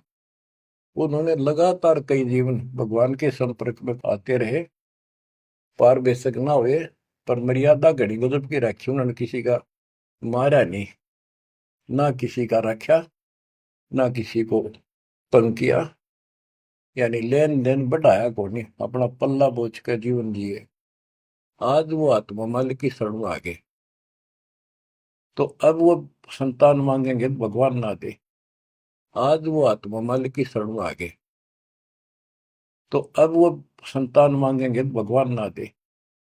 आज वो आत्मा मालिक की शरण आ गए, तो अब वो संतान मांगेंगे तो भगवान ना दे, क्योंकि उनका संस्कार खत्म हो चुका है। वो क्यों फंसा होगा इस अपने बच्चे ने सड़ंगे में? उनका तो अगला कदम सतलोक में है। मुसलमानों ने गौरी शंकर का नाम नूर अली रखा तथा सरस्वती का नाम नियामत रखा। पुरुष को नीरू तथा स्त्री को नीमा कहने लगे। निर्वाह की समस्या के कारण जुलाहे का कार्य करने लगे, जिस कारण से जुलाहा कहलाए। गंगा में स्नान न करने देने के कारण अपनी झोपड़ी से लगभग 4 किलोमीटर दूर लहरतारा तालाब में स्नान करने जाने लगे। उस सरोवर में वर्षा के मौसम में गंगा दरिया का पवित्र जल पशु घाटों के अंदर से लहरों के द्वारा उछलकर उस सरोवर को भर देता था। पूरे वर्ष वह जल स्वच्छ निर्मल रहता था। इसी कारण से उस जलाशय का नाम लहर तारा तालाब पड़ा। नीरू उर्फ गौरीशंकर तथा नीमा उर्फ सरस्वती भले ही मुसलमान बना दिए थे, परंतु वे फिर भी भगवान शंकर को दिल से मानते थे, उन्हीं का सुमरण करते थे। संतान न होने का दुख भी बराबर था। विक्रमी संवत 1455 ईस्वी सन 1398 ज्येष्ठ मास की पूर्णमासी को सूर्य उदय से 1.5 घंटे पहले, जिसे ब्रह्म मुहूर्त कहते हैं, उस समय परमेश्वर अपने सत्य लोक से गति करके चलकर आए और उस लहर तारा सरोवर में कमल के फूल के ऊपर शिशु रूप धारण करके विराजमान हुए। उस समय एक अष्टानंद नामक ऋषि, जो स्वामी रामानंद जी ब्राह्मण का शिष्य था, उस सरोवर में प्रतिदिन की तरह स्नान करके एकांत स्थान पर शांत वातावरण में साधना कर रहा था। वहां पर वह ऋषि 1 घंटा प्रतिदिन साधना सुमरण करता था। जब परमेश्वर कबीर जी सत्य लोक से नीचे अवतरित हो रहे थे तो उनके शरीर का दिव्य प्रकाश अष्टानंद जी को दिखाई दिया। वह एक प्रकाश का गोला रूप में दिखा। अष्टानंद ऋषि जी की चरम दृष्टि उस प्रकाश की चमक को सहन न कर सकी। उन्होंने अपनी आंखें बंद कर ली। बंद आंखों में एक बालक दिखाई दिया। फिर आंखें खोली तो वह प्रकाश लहर तारा जलाशय में समाता हुआ दिखाई दिया और सरोवर के सर्व कमल स्पष्ट दिखाई दिए, परंतु क्षण मात्र में फिर अंधेरा हो गया। परंतु अष्टानंद जी की आंखों के सामने शिशु का प्रकाश रहित आकार फिर भी दिखाई दे रहा था। कुछ समय के पश्चात वह शिशु की आकृति समाप्त हो गई। जैसे कभी हम सूर्य की ओर देख लेते हैं तो सूर्य की प्रकाश रहित आकृति देर तक आंखों में बनी रहती है, चाहे आंखें बंद करें या खोलें। अष्टानंद जी को बहुत आश्चर्य हुआ। वे तुरंत उठकर अपने गुरुदेव स्वामी रामानंद ऋषि जी के पास गए तथा जो कुछ देखा था सब वृतांत सुनाया। स्वामी जी ने बताया, बेटा, जब कोई अवतारी शक्ति ऊपर के लोक से पृथ्वी पर लीला करने आती है तो ऐसी घटना होती है। कोई महान आत्मा काशी नगर में किसी भाग्यवान माता के गर्भ से जन्म लेगा। क्या कहा पंडित रामानंद जी ने कि कोई महान आत्मा काशी नगर में किसी भाग्यवान माता के गर्भ से जन्म लेगा, क्योंकि रामानंद को केवल इतना ही ज्ञान था, जैसे श्री विष्णु जी के अवतार हुए हैं राम और कृष्ण, वो यहाँ अवतरित हुए और माता के गर्भ से जन्म लेकर फिर बड़े हुए अपनी लीला करने लगे। तो रामानंद जी को केवल यही ज्ञान था कि जो भगवान है वो माँ के गर्भ से आकर ही लीला करते हैं। स्वामी रामानंद जी को इतना ही ज्ञान था कि अवतार भी माता से जन्म लेते हैं, क्योंकि उनके प्रभु रामकृष्ण जी भी माता के गर्भ से जन्मे थे। भाई और बहनों, वर्तमान में वही छोटा ज्ञान, वही आधा अधूरा ज्ञान सतगुरु रामपाल जी परमेश्वर जी के कलयुगी परिवार को है, सतलोक आश्रम मैनेजमेंट हरियाणा को है, सभी स्टेट कोऑर्डिनेटर को है। इसीलिए तो ये लोग अपने गुरुदेव भगवान को अवतार भी कहते हैं, कबीर जी का अवतार भी कहते हैं और प्रतिवर्ष 8 सितंबर को उनका जन्मदिन भी मनाते हैं। ये लोग संत रामपाल जी को इंद्रो माई की कोख से जन्म लेकर आया हुआ मानते हैं। संत रामपाल जी को मानुष मानते हैं। जिस प्रकार श्री रामचंद्र जी माँ के गर्भ से जन्म लेकर आए, श्री कृष्णचंद्र जी माँ के गर्भ से जन्म लेकर आए, ठीक इसी प्रकार वर्तमान में संत रामपाल जी का परिवार सतलोक आश्रम मैनेजमेंट हरियाणा और उन आश्रमों के पीछे लगी हुई 90% संगत संत रामपाल जी को राम और श्री कृष्ण जी वाली श्रेणी में ले रही है। अर्थात इन लोगों को अभी परमात्मा की पूरी परिभाषा का भी ज्ञान नहीं है। स्वामी रामानंद जी को इतना ही ज्ञान था कि अवतार भी माता से जन्म लेते हैं, क्योंकि उनके प्रभु रामकृष्ण जी भी माता के गर्भ से जन्मे थे। और एक सत्संग में भाई और बहनों गुरुदेव ने बताया कि जो खुद जन्म मरण में है वो भला तुम्हारा जन्म मरण कैसे समाप्त कर सकता है। भाई गुरुदेव ने राम और कृष्ण के विषय में बताया कि जो खुद जन्म और मरण में है, जो जन्म लेके आते हैं फिर मर जाते हैं आम प्राणियों की भांति, वो भला फिर हमारा जन्म मरण का रोग कैसे समाप्त कर सकते हैं। तो भाई और बहनों, सतलोक आश्रम मैनेजमेंट हरियाणा जो सतगुरु रामपाल जी को जन्म मरण में मान रहा है कि ये तो माँ के गर्भ से जन्म लेके आए हैं, इनका तो जन्म हुआ है, तो भाई और बहनों भला फिर इन आत्माओं का मोक्ष कैसे संभव है। जो अपने गुरु को आम प्राणियों की भांति जन्म मरण के चक्कर में मान रहे हैं। तो एक सत्संग में गुरुदेव ने स्पष्ट कर दिया कि जो खुद जन्म और मरण में है वो भला दूसरों का जन्म मरण कैसे समाप्त कर सकता है। सुनिए। इसी प्रकार आत्मज्ञान हो गया कि तू जीव है, भक्ति नहीं करेगा तो पशु बनेगा, मुश्किल से मनुष्य में प्राप्त हुआ, भक्ति कर। और समाधान सही है नहीं तो उस ज्ञान का फायदा क्या। जैसे मुझे बता दिया किसी ने कि तुझे ये रोग है और डॉक्टर ने बता दिया तो मुझे विज्ञान हो गया। जिसने मुझे बताया तुझे ये रोग है, दवाई उसके पास भी नहीं, तो वो ज्ञान होया ना होया बराबर है। ज्ञान हो कि रोग है, समाधान हो ये इसकी औषधि है, बात खत्म। तो अब आत्मज्ञान कि हमारे जन्म और मृत्यु का रोग लगा है, इसको कौन समाप्त कर सकता है। जो स्वयं जन्मते मरते हैं वो भगवान नहीं हो सकते, और वो हमारा जन्म मृत्यु का रोग समाप्त नहीं कर सकता। जो स्वयं जन्मते मरते हैं वो भगवान नहीं हो सकते, और वो हमारा जन्म मृत्यु का रोग समाप्त नहीं कर सकता। जो स्वयं जन्मते मरते हैं वो भगवान नहीं हो सकते, और वो हमारा जन्म मृत्यु का रोग समाप्त नहीं कर सकता। अब पता चला परमात्म ज्ञान का, वो परमात्मा सतपुरुष परम अक्षर ब्रह्म है। और एक सत्संग में तो गुरुदेव ने स्पष्ट कर दिया कि यदि भगवान भी आप और हमारी तरह घसियारा होगा तो भला फिर उनसे हमारा मोक्ष कैसे होगा। घसियारा यानी माँ के गर्भ से जन्म लेकर आने वाला राम और कृष्ण की तरह, तो फिर भला वो भगवान आप और हमारा जन्म मरण का रोग कैसे काट सकता है। सुनिए। परमात्मा ऐसी ही लीलाएं किया करता है, तभी उसको भगवान कहते हैं, प्रभु कहते हैं, स्वामी कहते हैं, मालिक कहते हैं और परमेश्वर कहते हैं। लेकिन कुछ एक अज्ञानियों ने, अज्ञानी ऋषियों महर्षियों ने, गुरुओं ने ये थ्योरी सेट कर दी कि भगवान ये जो लीलाएं हैं झूठी हैं, ऐसे भगवान बगैर किसी माता के कोई गर्भ से कोई नहीं बाहर आ सकता, कोई जन्म नहीं ऐसे स्वयं नहीं प्रकट हो सकता। तो बहुत सा समाज इस बात पर आधारित हो चुका है कि बिल्कुल ठीक है, क्योंकि श्री राम माता से उत्पन्न हुए, श्री कृष्ण मां से उत्पन्न हुए, जितने भी हम जिनको भगवान की संज्ञा में गिनते हैं सभी मां से उत्पन्न हुए। इसलिए हमने ये भी सत्य मान लिया कि मां के बिना उत्पन्न कोई नहीं हो सकता। लेकिन भगवान कैसे किसे कहेंगे। परमात्मा उसी को कहा जाता है जो एक जनसाधारण की क्रियाओं से अलग क्रियाएं करे। बोलो। परमात्मा उसी को कहा जाता है जो एक जनसाधारण की क्रियाओं से अलग क्रियाएं करे। बोलो। परमात्मा उसी को कहा जाता है जो एक जनसाधारण की क्रियाओं से अलग क्रियाएं करे। इसलिए भाई और बहनों, इन संकेतों को समझो। संत रामपाल जी तो अपने आप को छुपाते हुए सब कुछ कहेंगे कि मेरे को तो ये ज्ञान मेरे गुरुजी से प्राप्त हुआ है, मेरा तो जन्म किसान परिवार में हुआ है, मेरी माता जी का नाम ये है, मेरे पिताजी का नाम ये है। क्योंकि वो तो अपने आप को छुपाते हुए यहाँ पर आम मनुष्य की भांति लीला करते हुए अपना ज्ञान प्रचार करते हैं।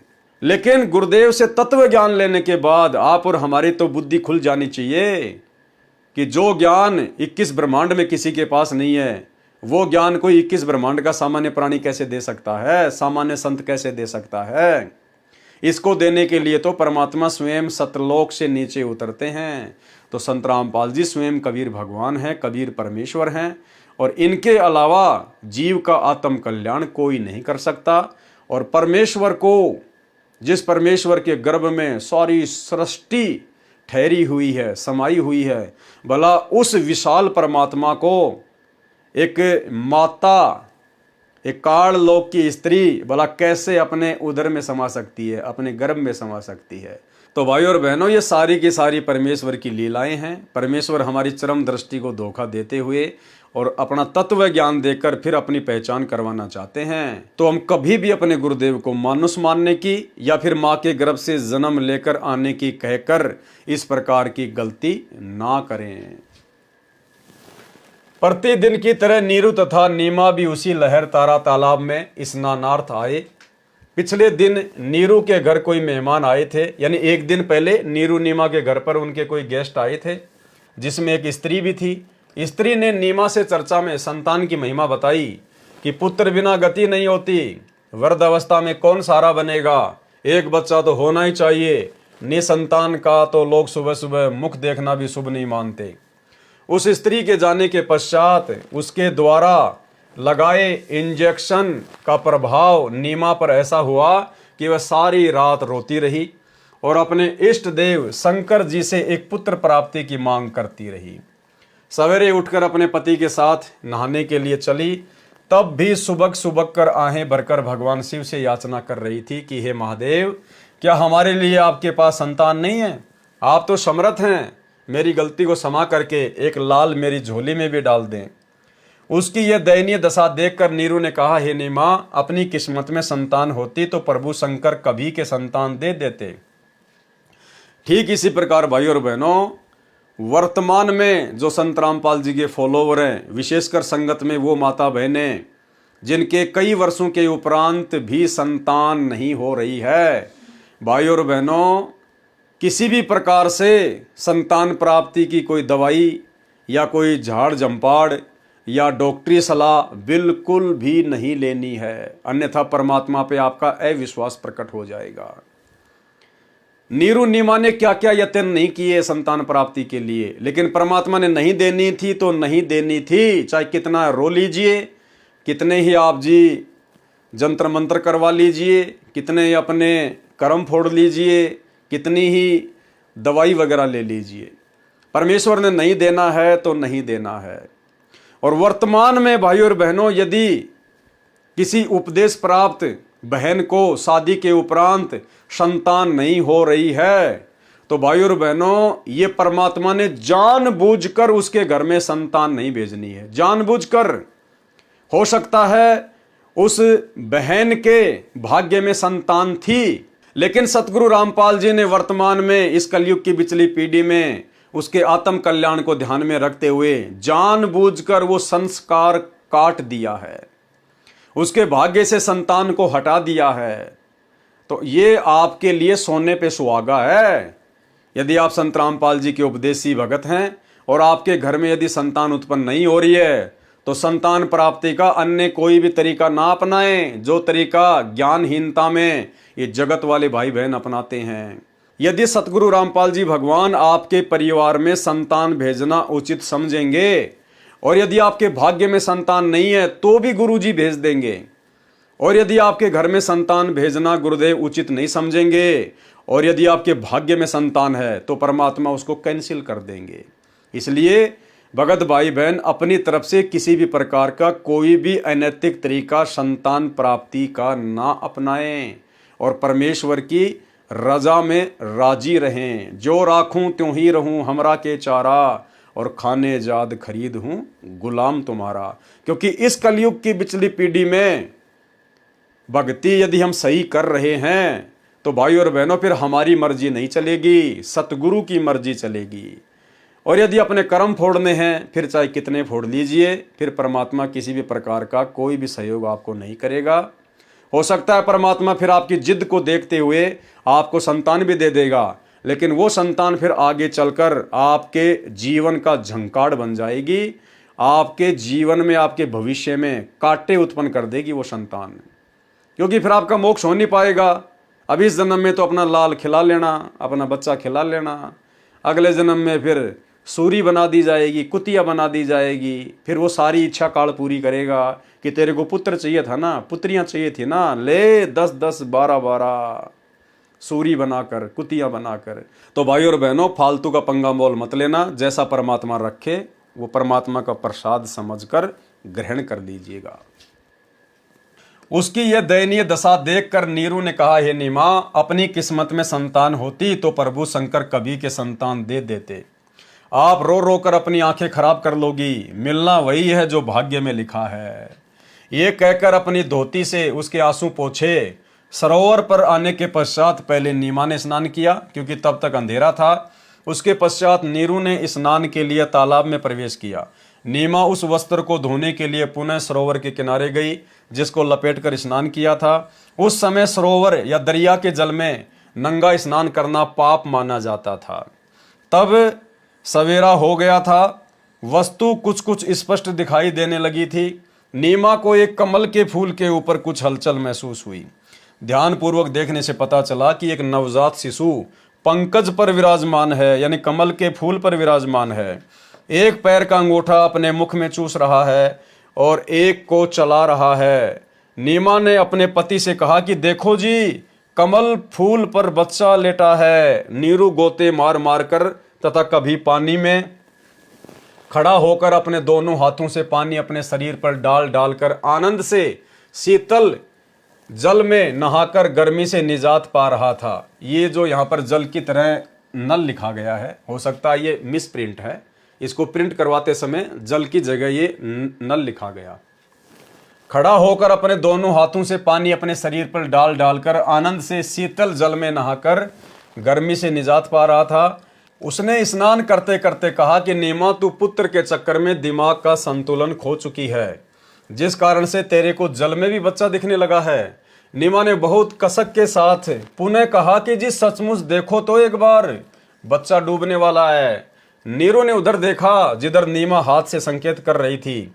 नीरू ने आओ देखा ना ताव, फूल सहित बच्चे को उठाकर अपनी पत्नी को थमा दिया और कोसने लगा उस बेरहम स्त्री को जिसने यह मासूम बच्चा मारने के लिए अंधेरे में फेंक दिया। परमात्मा का शुक्र है कि यह मजबूत ताकतवर कमल पर गिर गया, अन्यथा मर जाता। ये भी बच्चे की अच्छी तकदीर है कि हम समय पर आ गए, इसका जीवन बच गया। जबकि भाई और बहनों, वो बच्चा मरने वाला नहीं था, वो तो स्वयं कबीर भगवान सारी सृष्टि के रचनहार थे, लेकिन जीव अपने हिसाब से आकलन लगा रहा था। परमात्मा का शुक्र है कि ये मजबूत कमल पर गिर गया, अन्यथा मर जाता। ये भी बच्चे की अच्छी तकदीर है कि हम समय पर आ गए, इसका जीवन बच गया। अरे अच्छी किस्मत, अच्छी तकदीर तो नीरू और नीमा की थी, जो उस दिन वहाँ स्नान करने के लिए प्रतिदिन की तरह आए और परमेश्वर उनको शिशु रूप में मिले।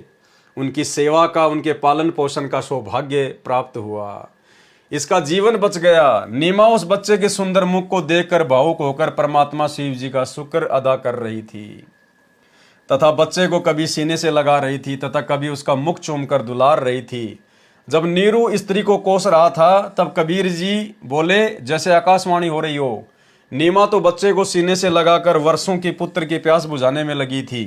उसको तो होश अर्थात चेतना ही नहीं था कौन बोल रहा है। और उस समय क्या वाणी बोली गई, जाको राखे साइया मार सके ना कोई, बाल न बाका कर सके चाहे जग बैरी होए। हम ही अलग अल्लाह हैं, हमरा अमर शरीर, अमर लोक से चलकर आए काटन जम की जंजीर। भाई और बहनों, गुरुदेव भगवान ने लिखा है कि जिस समय नीरू उस बच्चे को उठाकर नीमा को दे रहा था और नीमा उस बच्चे को लेकर उसके मुख को देखकर खुशी जाहिर कर रही थी, उसको चूम रही थी, अपने होश खो बैठी थी, उसी समय कबीर परमेश्वर जी ने ऊपर से आकाशवाणी की और ये दो वाणियां बोली, जाको राखे साइया मार सके ना कोई, बाल न बाका कर सके चाहे जग बैरी होए। हम ही अलग अल्लाह हैं, हमरा अमर शरीर, अमर लोक से चलकर आए काटन जम की जंजीर। ये कौन से शास्त्र में लिखा हुआ है? क्या आज तक किसी ने बताया कि जिस समय नीरू और नीमा को शिशु रूप में कबीर परमात्मा प्राप्त हुए उस समय आकाशवाणी हुई थी? क्या किसी ने सुनी थी? क्या किसी ने नोट कर लिया था उस समय? भाई और बहनों, कौन बता सकता है ये बात कि उस समय क्या घटना घटित हुई थी, कौन सी वाणियां बोली गई थी, क्या आकाशवाणी हुई थी? स्वयं कबीर भगवान ही बता सकता है, जिन्होंने उस समय ये अमर वाणियां बोली। तो सतगुरु रामपाल जी जो आज लिख रहे हैं अपने कर कमल से, तो कौन हुए सतगुरु रामपाल जी? स्वयं कबीर भगवान उस समय शिशु रूप में। यही सतगुरु रामपाल जी भगवान नीरू नीमा को प्राप्त हुए थे और इन्हीं सतगुरु रामपाल जी परमेश्वर जी ने उस समय आकाशवाणी के माध्यम से ये दो वाणियां बोली थी। तो ये संकेत किया है गुरुदेव भगवान ने ये दो वाणियां लिखकर अपने विषय में कि भाई अपने गुरु को कोई सामान्य व्यक्ति समझने का प्रयास ना करना, ये मूर्खता ना कर देना। वर्तमान में हमें इसी प्रकार के जगह जगह संकेत मिलेंगे भाई और बहनों, कबीर सागर के सरलार्थ में जगह जगह आने वाले समय में और भी गहरे गहरे संकेत। और भाई और बहनों, आपको साथ संगतियों पर दृढ़ विश्वास हो जाएगा कि जो बातें परमेश्वर ने 2012 में अपने कर कमल से कबीर सागर के सरलार्थ में लिख दी थी, लेकिन हम पढ़ नहीं पाए, समझ नहीं पाए, वही सारी बातें उनके जेल जाने के बाद सात संगति के माध्यम से परमात्मा संगत में लागू करवा रहा है। और जो बुराइयां, जो विषय विकार छोड़े बिना हम सतलोक नहीं जा सकते, मोक्ष प्राप्त नहीं कर सकते, आगे की वीडियो में हम इसी कबीर सागर के सरलार्थ में पढ़ेंगे। भाई और बहनों, वो सारी बुराइयां परमात्मा पिछले कई वर्षों से अपनी विशेष प्यारी आत्माओं से, सात संगति वालों से, सात संगति के माध्यम से वीडियो बनवा कर छुड़वा रहे हैं। तो हमें दृढ़ विश्वास हो जाएगा कि साध संगतियां वास्तव में सतगुरु रामपाल जी का 13वां यथार्थ कबीर पंथ है। और सात संगति से जुड़े बिना हम सतलोक के योग्य हंस नहीं बन सकते। तब कबीर जी बोले, जैसे आकाशवाणी हो रही हो, नीमा तो बच्चे को सीने से लगाकर वर्षों की पुत्र की प्यास बुझाने में लगी थी, उसको तो होश ही नहीं था कौन बोल रहा है। और वाणी क्या बोली गई, जाको राखे साइया मार सके ना कोई, बाढ़ न बाका हो सके चाहे जग बैरी होए, हम ही अलग अल्लाह हैं हमरा अमर शरीर, अमर लोक से चलकर आए काटन जम की जंजीर। नीरू तथा नीमा ने सोचा कि आसपास किसी किनारे पर कोई साधु संत परमात्मा की स्तुति कर रहा होगा। नीरू को लोकला सताने लगी, जिस कारण से अपनी पत्नी से कहा कि नीमा, संसार के व्यक्ति क्या सोचेंगे, यदि हम इस बच्चे को घर ले गए तो अपना जीना हराम हो जाएगा। कोई कुछ कहेगा, कोई कुछ, मुसलमानों में हमारे परिचित ज्यादा नहीं है, ये लड़का भी छीन लिया जाएगा और दंडित भी किए जा सकते हैं, नगर निकाला भी मिल सकता है। आप इस बच्चे को परमात्मा के भरोसे यहीं छोड़ दो। नीमा ने कहा, मैं इस बच्चे को नहीं छोड़ सकती, न जाने इस बालक ने मेरे ऊपर क्या जादू कर दिया, क्योंकि परमेश्वर तो जादूगरों के जादूगर है। मैं मर सकती हूं परंतु बालक नहीं छोड़ूंगी। नीरू ने दुखी होकर जीवन में प्रथम बार अपनी पत्नी पर क्रोध किया और थप्पड़ मारने के लिए हाथ उठाया और कहा कि आज तक मैंने तेरी प्रत्येक बात को माना, कारण यही था कि हमारे कोई अपनी संतान नहीं थी। मैं यही विचार करता था कि तेरे को मैं इतना प्यार दूं कि तू पुत्र सेवा को भी भूल जाए। तेरे को कभी सोई हुई को नहीं जगाया, वस्तु मांगी तो एक के स्थान पर दो लाया, जिस कारण से तू मेरी किसी बात की परवाह नहीं कर रही है। बहुत मुंह लगा रखी है, जिद्दी हो गई है। इस बच्चे को रख दे, मेरी एक बात तो मान ले, नहीं तो मैं तुझे थप्पड़ मारूंगा। उसी समय बालक वेशधारी परमेश्वर बोले, हे नूर अली, मैं सतलोक से आया हूं तुम्हारे को काल के जाल से निकालने के लिए। आप ब्राह्मण थे, अच्छा हुआ तुम गरीब मुसलमान जुला बन गए।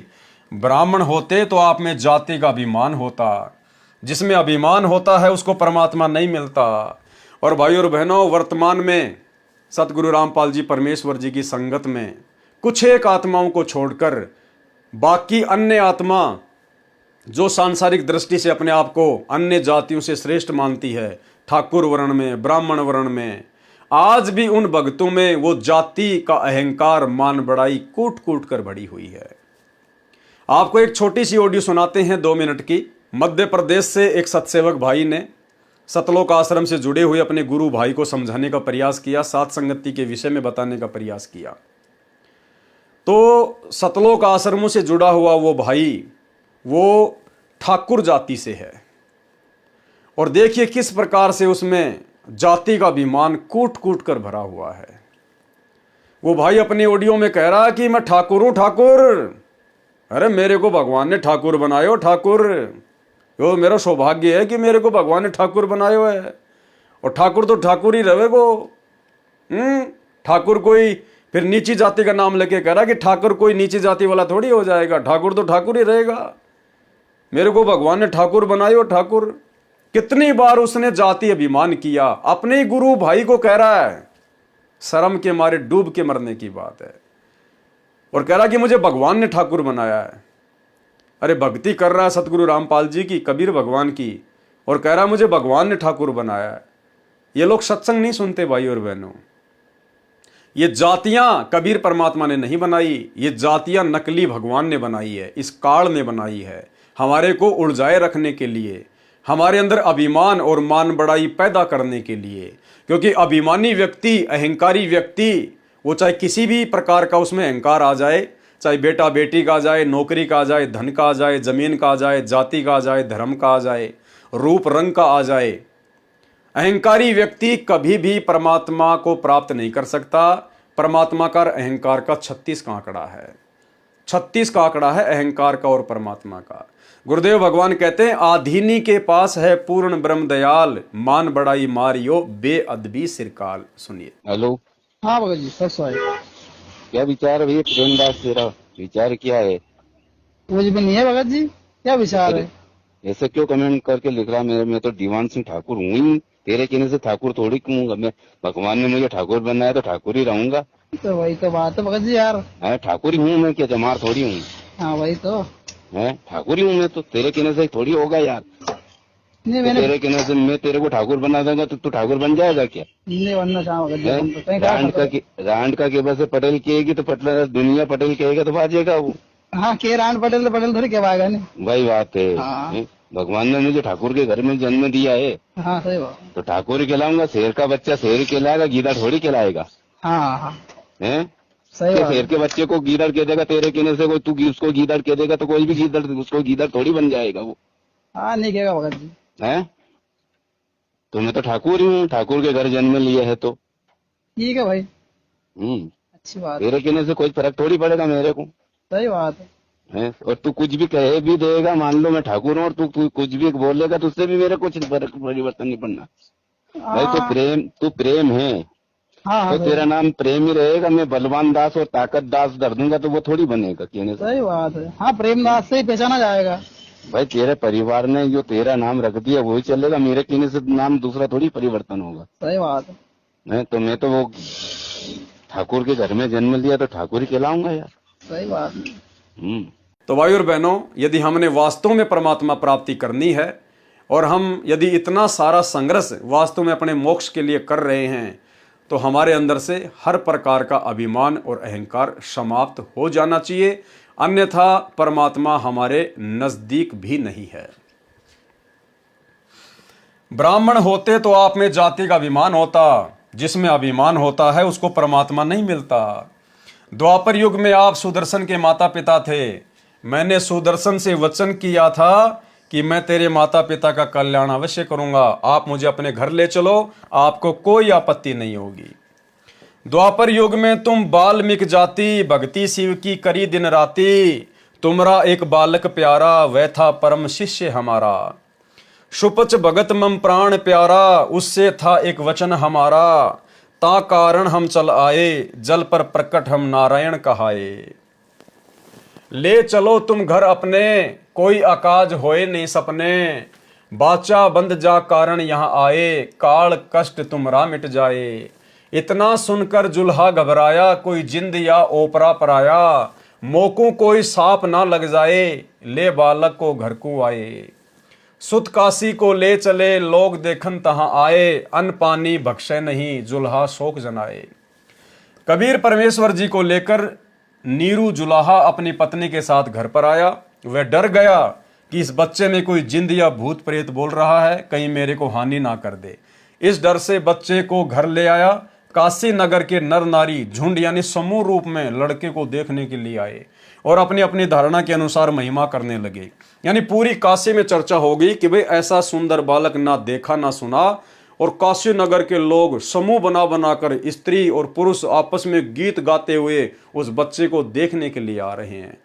लेकिन कोई भी ये सवाल नहीं कर रहा था कि भाई तुम्हारी तो संतान थी नहीं, अरे नीमा तो कभी जो है वो गर्भ से थी नहीं, फिर ये संतान तुम्हारे घर में आई कहां से?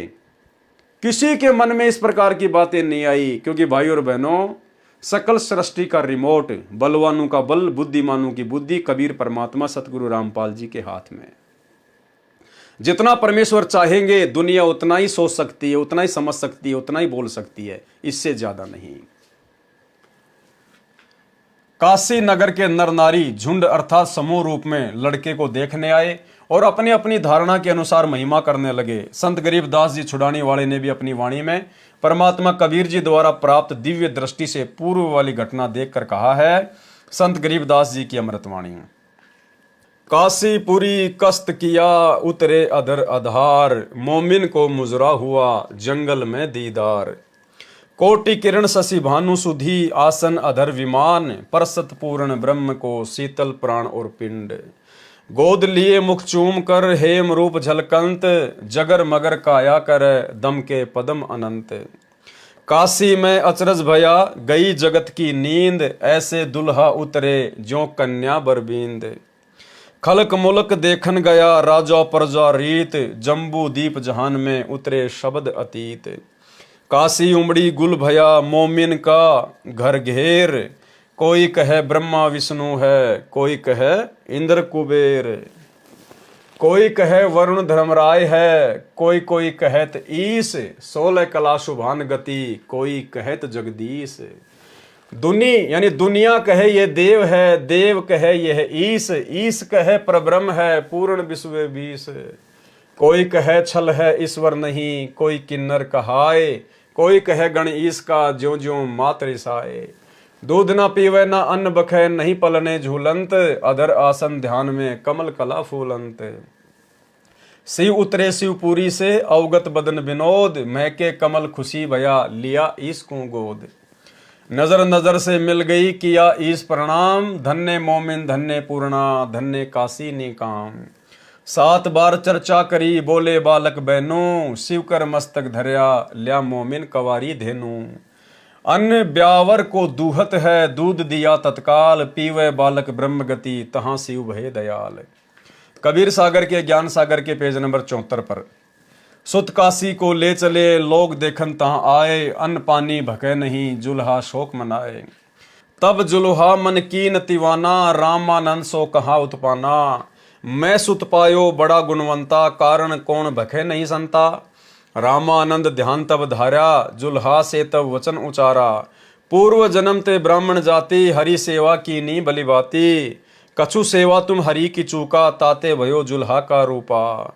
प्रति प्रभु कह तोरी मान लीन्या, ताते उधान में सुत तो दीन्या। नीरू वचन हे प्रभु जस की न्यो तस पायो, आरत हो तब दर्शन आयो।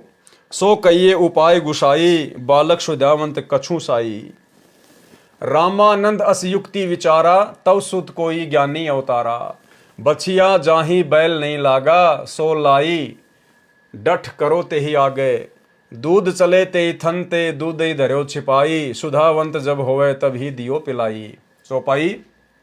जुल्हा एक बछिया ले आवा, चलो दूध कोई मरम न पावा। चलो दूध जुल्हा हरसाना, राखो छिपाई काऊ नहीं जाना। पीवत दूध बाल कबीरा, खेलत संतों संग जो मत धीरा। ज्ञान सागर पेज नंबर 73 पर चौपाई। भगवान शंकर तथा कबीर बालक की चर्चा। नोट, यह प्रकरण अधूरा लिखा है, फिर भी समझने के लिए मेरे ऊपर कृपया है। परमेश्वर कबीर जी की पहले ये वाणी पढ़ें जो ज्ञान सागर के पेज नंबर 73 पर लिखी है, फिर अंत में सार ज्ञान ये दास रामपाल दास बताएगा। यानी वास्तव में क्या घटना घटी थी, ये सारी जानकारी गुरुदेव भगवान फिर वास्तविक लिखेंगे। चौपाई। घर नहीं रहो पुरुष और नारी, मैं शिव सो अस वचन उचारी। आन के बार बदत हो योग, आपन नार करत हो भोग।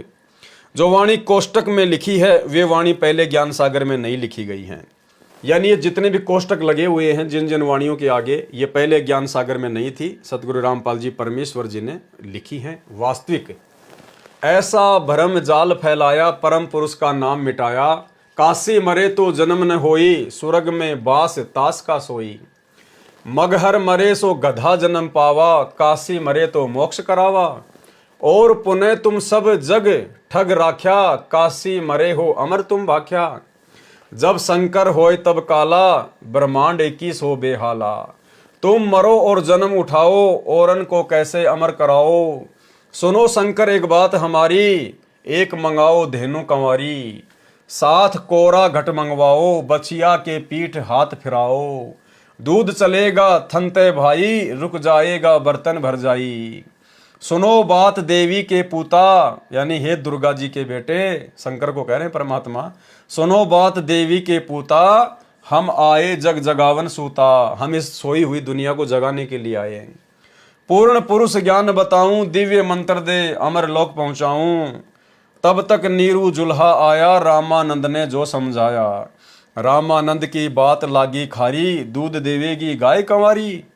तब शंकर पंडित रूप में बोले, कंवारी धनु लाओ तोले, साथ कोरा घड़ा भी लाना, ताश में धेनु दूधा भराना।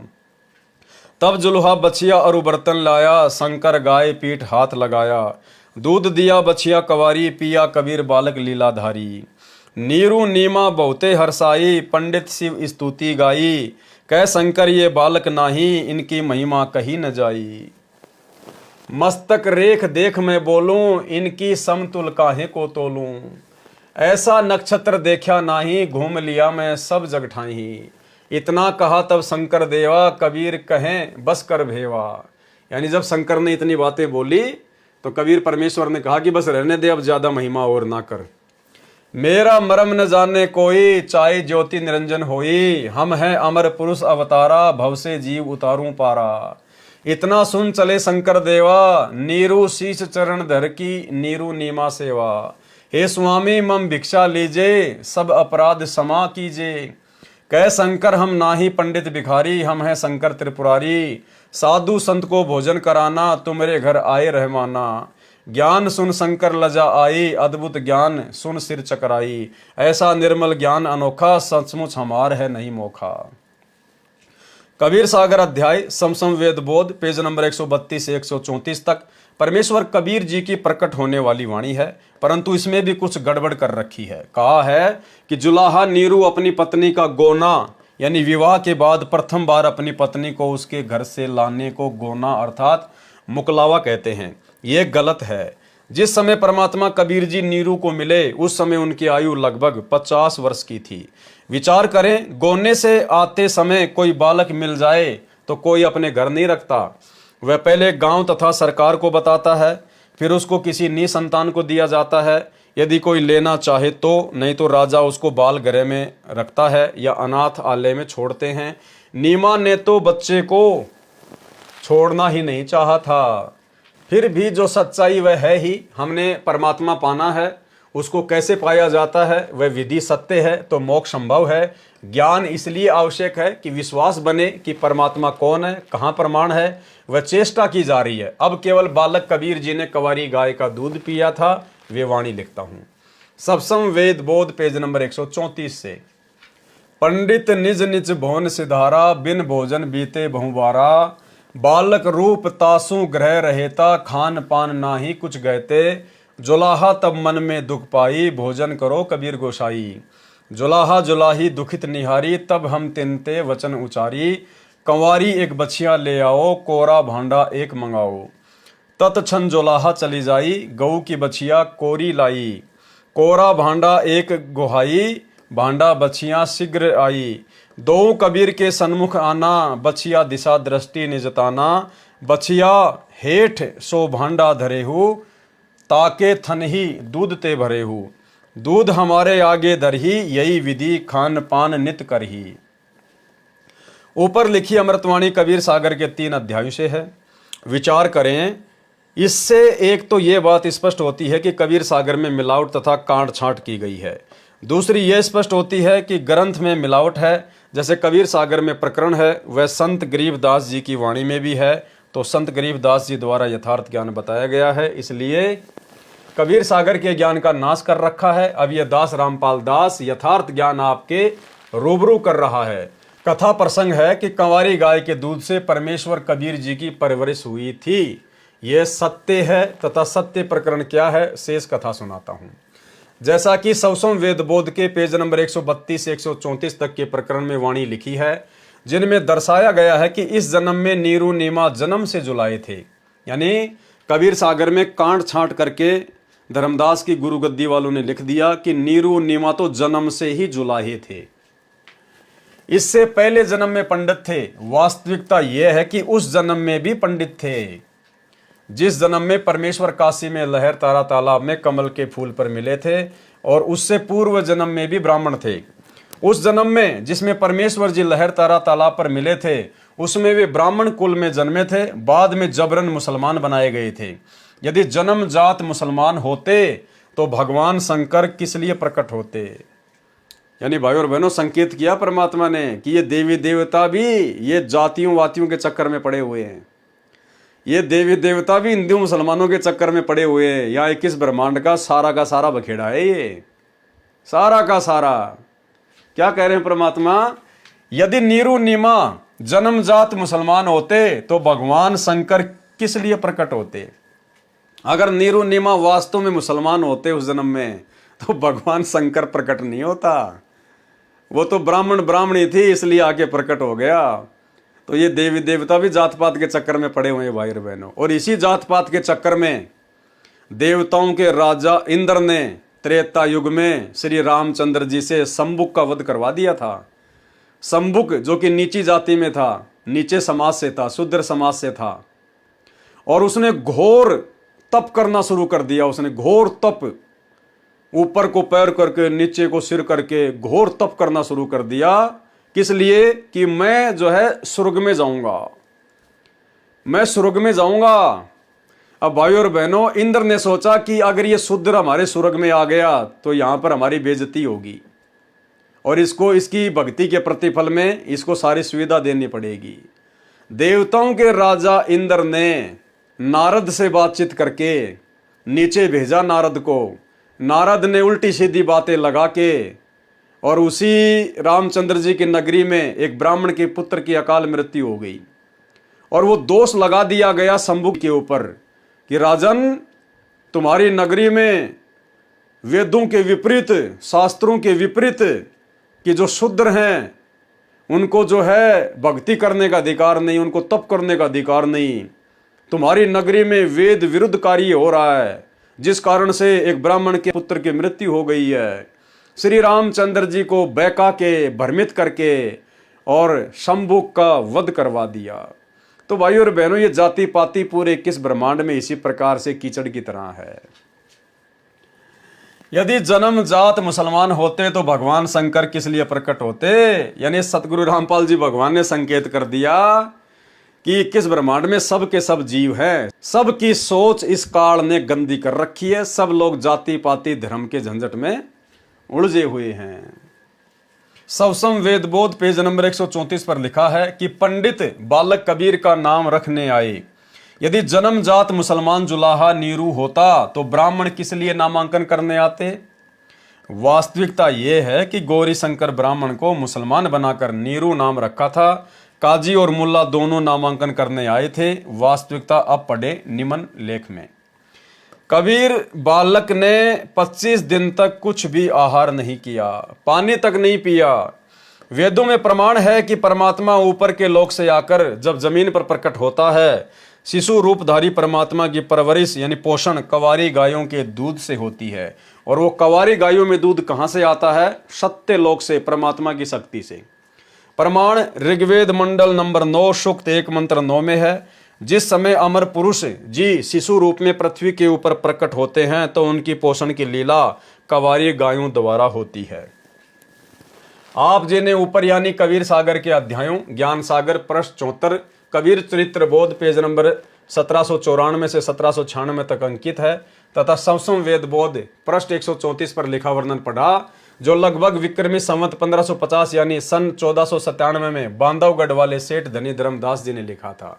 यही प्रमाण वेदों में लिखा है। इससे यह भी प्रमाणित होता है कि कबीर जुलाहा ही वह पूर्ण परमात्मा है जिसकी महिमा वेदों में लिखी है, और वह परमेश्वर कबीर जी के ऊपर खरी उतरती है। इनके अतिरिक्त विश्व में किसी भी महापुरुष पर या जिनको परमात्मा मानकर पूजा करते हैं श्री रामचंद्र जी तथा श्री कृष्ण चंद्र जी पर वेदों में लिखी पहचान खरी नहीं उतरती। कबीर सागर के उपरोक्त अध्यायों में प्रसंग छोड़ा गया है, कुछ जोड़ा गया है, जिस कारण से परमेश्वर कबीर जी की महिमा संपूर्ण वर्णित नहीं है। चौपाइयों तथा दोहों साखियों में किया वर्णन प्रत्येक व्यक्ति समझ नहीं सकता। उसका विस्तृत ज्ञान आप अध्याय कबीर चरित्र बोध के सारांश में पेज नंबर 517 से 573 में कबीर जी का कलयुग में प्राकाट्य में पढ़ें। अनुराग सागर पवित्र कबीर सागर का तीसरा अध्याय है। इसका अधिकतर प्रकरण अध्याय ज्ञान प्रकाश में लिखा गया है, जो सृष्टि रचना से संबंधित है। पेज नंबर 12 से 67 तक तथा इससे आगे परमेश्वर कबीर जी का 3 युगों में प्रकट होने वाला प्रकरण है। ये भी इसी पुस्तक के ज्ञान प्रकाश बोध के सारांश में लिखा है। यहाँ लिखना व्यर्थ विस्तार करना है, पाठक जन वहीं से ज्ञान ग्रहण करें। अनुराग सागर में कुछ त्रुटियां हैं, उनका विवरण भी ज्ञान प्रकाश अध्याय के सारांश में लिखा गया है। तो भाई और बहनों, सतगुरु रामपाल जी परमेश्वर जी के आशीर्वाद से कबीर सागर के सरलार्थ में आज हम केवल इतना ही लेंगे, क्योंकि धीरे धीरे हम आगे बढ़ेंगे भाई बहन, क्योंकि हमें फिर अपनी भक्ति भी करनी होती है, तीनों समय की आरती भी करनी होती है, सुमरण भी करना होता है, सत्संग भी सुनना होता है, अन्य भी परमात्मा की सेवा होती है, गुरुदेव को भोग लगाना होता है। तो धीरे धीरे जिस प्रकार से परमात्मा हमें बढ़ाएंगे उसी प्रकार से धीरे धीरे हम आगे बढ़ते जाएंगे। और परमेश्वर के कर कमल से लिखित होने के कारण इनको पढ़ने सुनने देखने मात्र से भी हम ढेर सारे पुण्य के भागी हो रहे हैं। सूक्ष्म रूप में हमारे भक्ति अकाउंट में ये भक्ति धन जमा होता जा रहा है। भाई और बहनों, आगे के वीडियो में, आगे जब वीडियो बनेंगे कबीर सागर के सरलार्थ पर, तो भाई और बहनों बहुत ही गहरे गहरे गूढ़ रहस्य हैं। और जब तक हम उन समस्त बातों को, जो बातें गुरुदेव ने इस पवित्र कबीर सागर के सरलार्थ में आप और हमारे लिए लिखी हैं, यदि हम उन सभी बातों को अपने जीवन में लागू नहीं करेंगे, उन पर अमल नहीं करेंगे, भाई और बहनों, हम सतलोक के योग्य हंस नहीं बन सकते। तो बहुत सारी गुड बातें आप जियों को आने वाले दिनों में कबीर सागर के सरलार्थ में इसी प्रकार से वीडियो के माध्यम से देखने और सुनने को मिलेंगी। तो आज के वीडियो में केवल इतना ही। कल रात्रि 8 बजे फिर से लाइव जुड़िए। तब तक गुरुदेव भगवान हम सबको आज्ञा दें, इजाज़त दें, आशीर्वाद दें। बंदी छोड़ सतगुरु रामपाल जी भगवान की जय हो।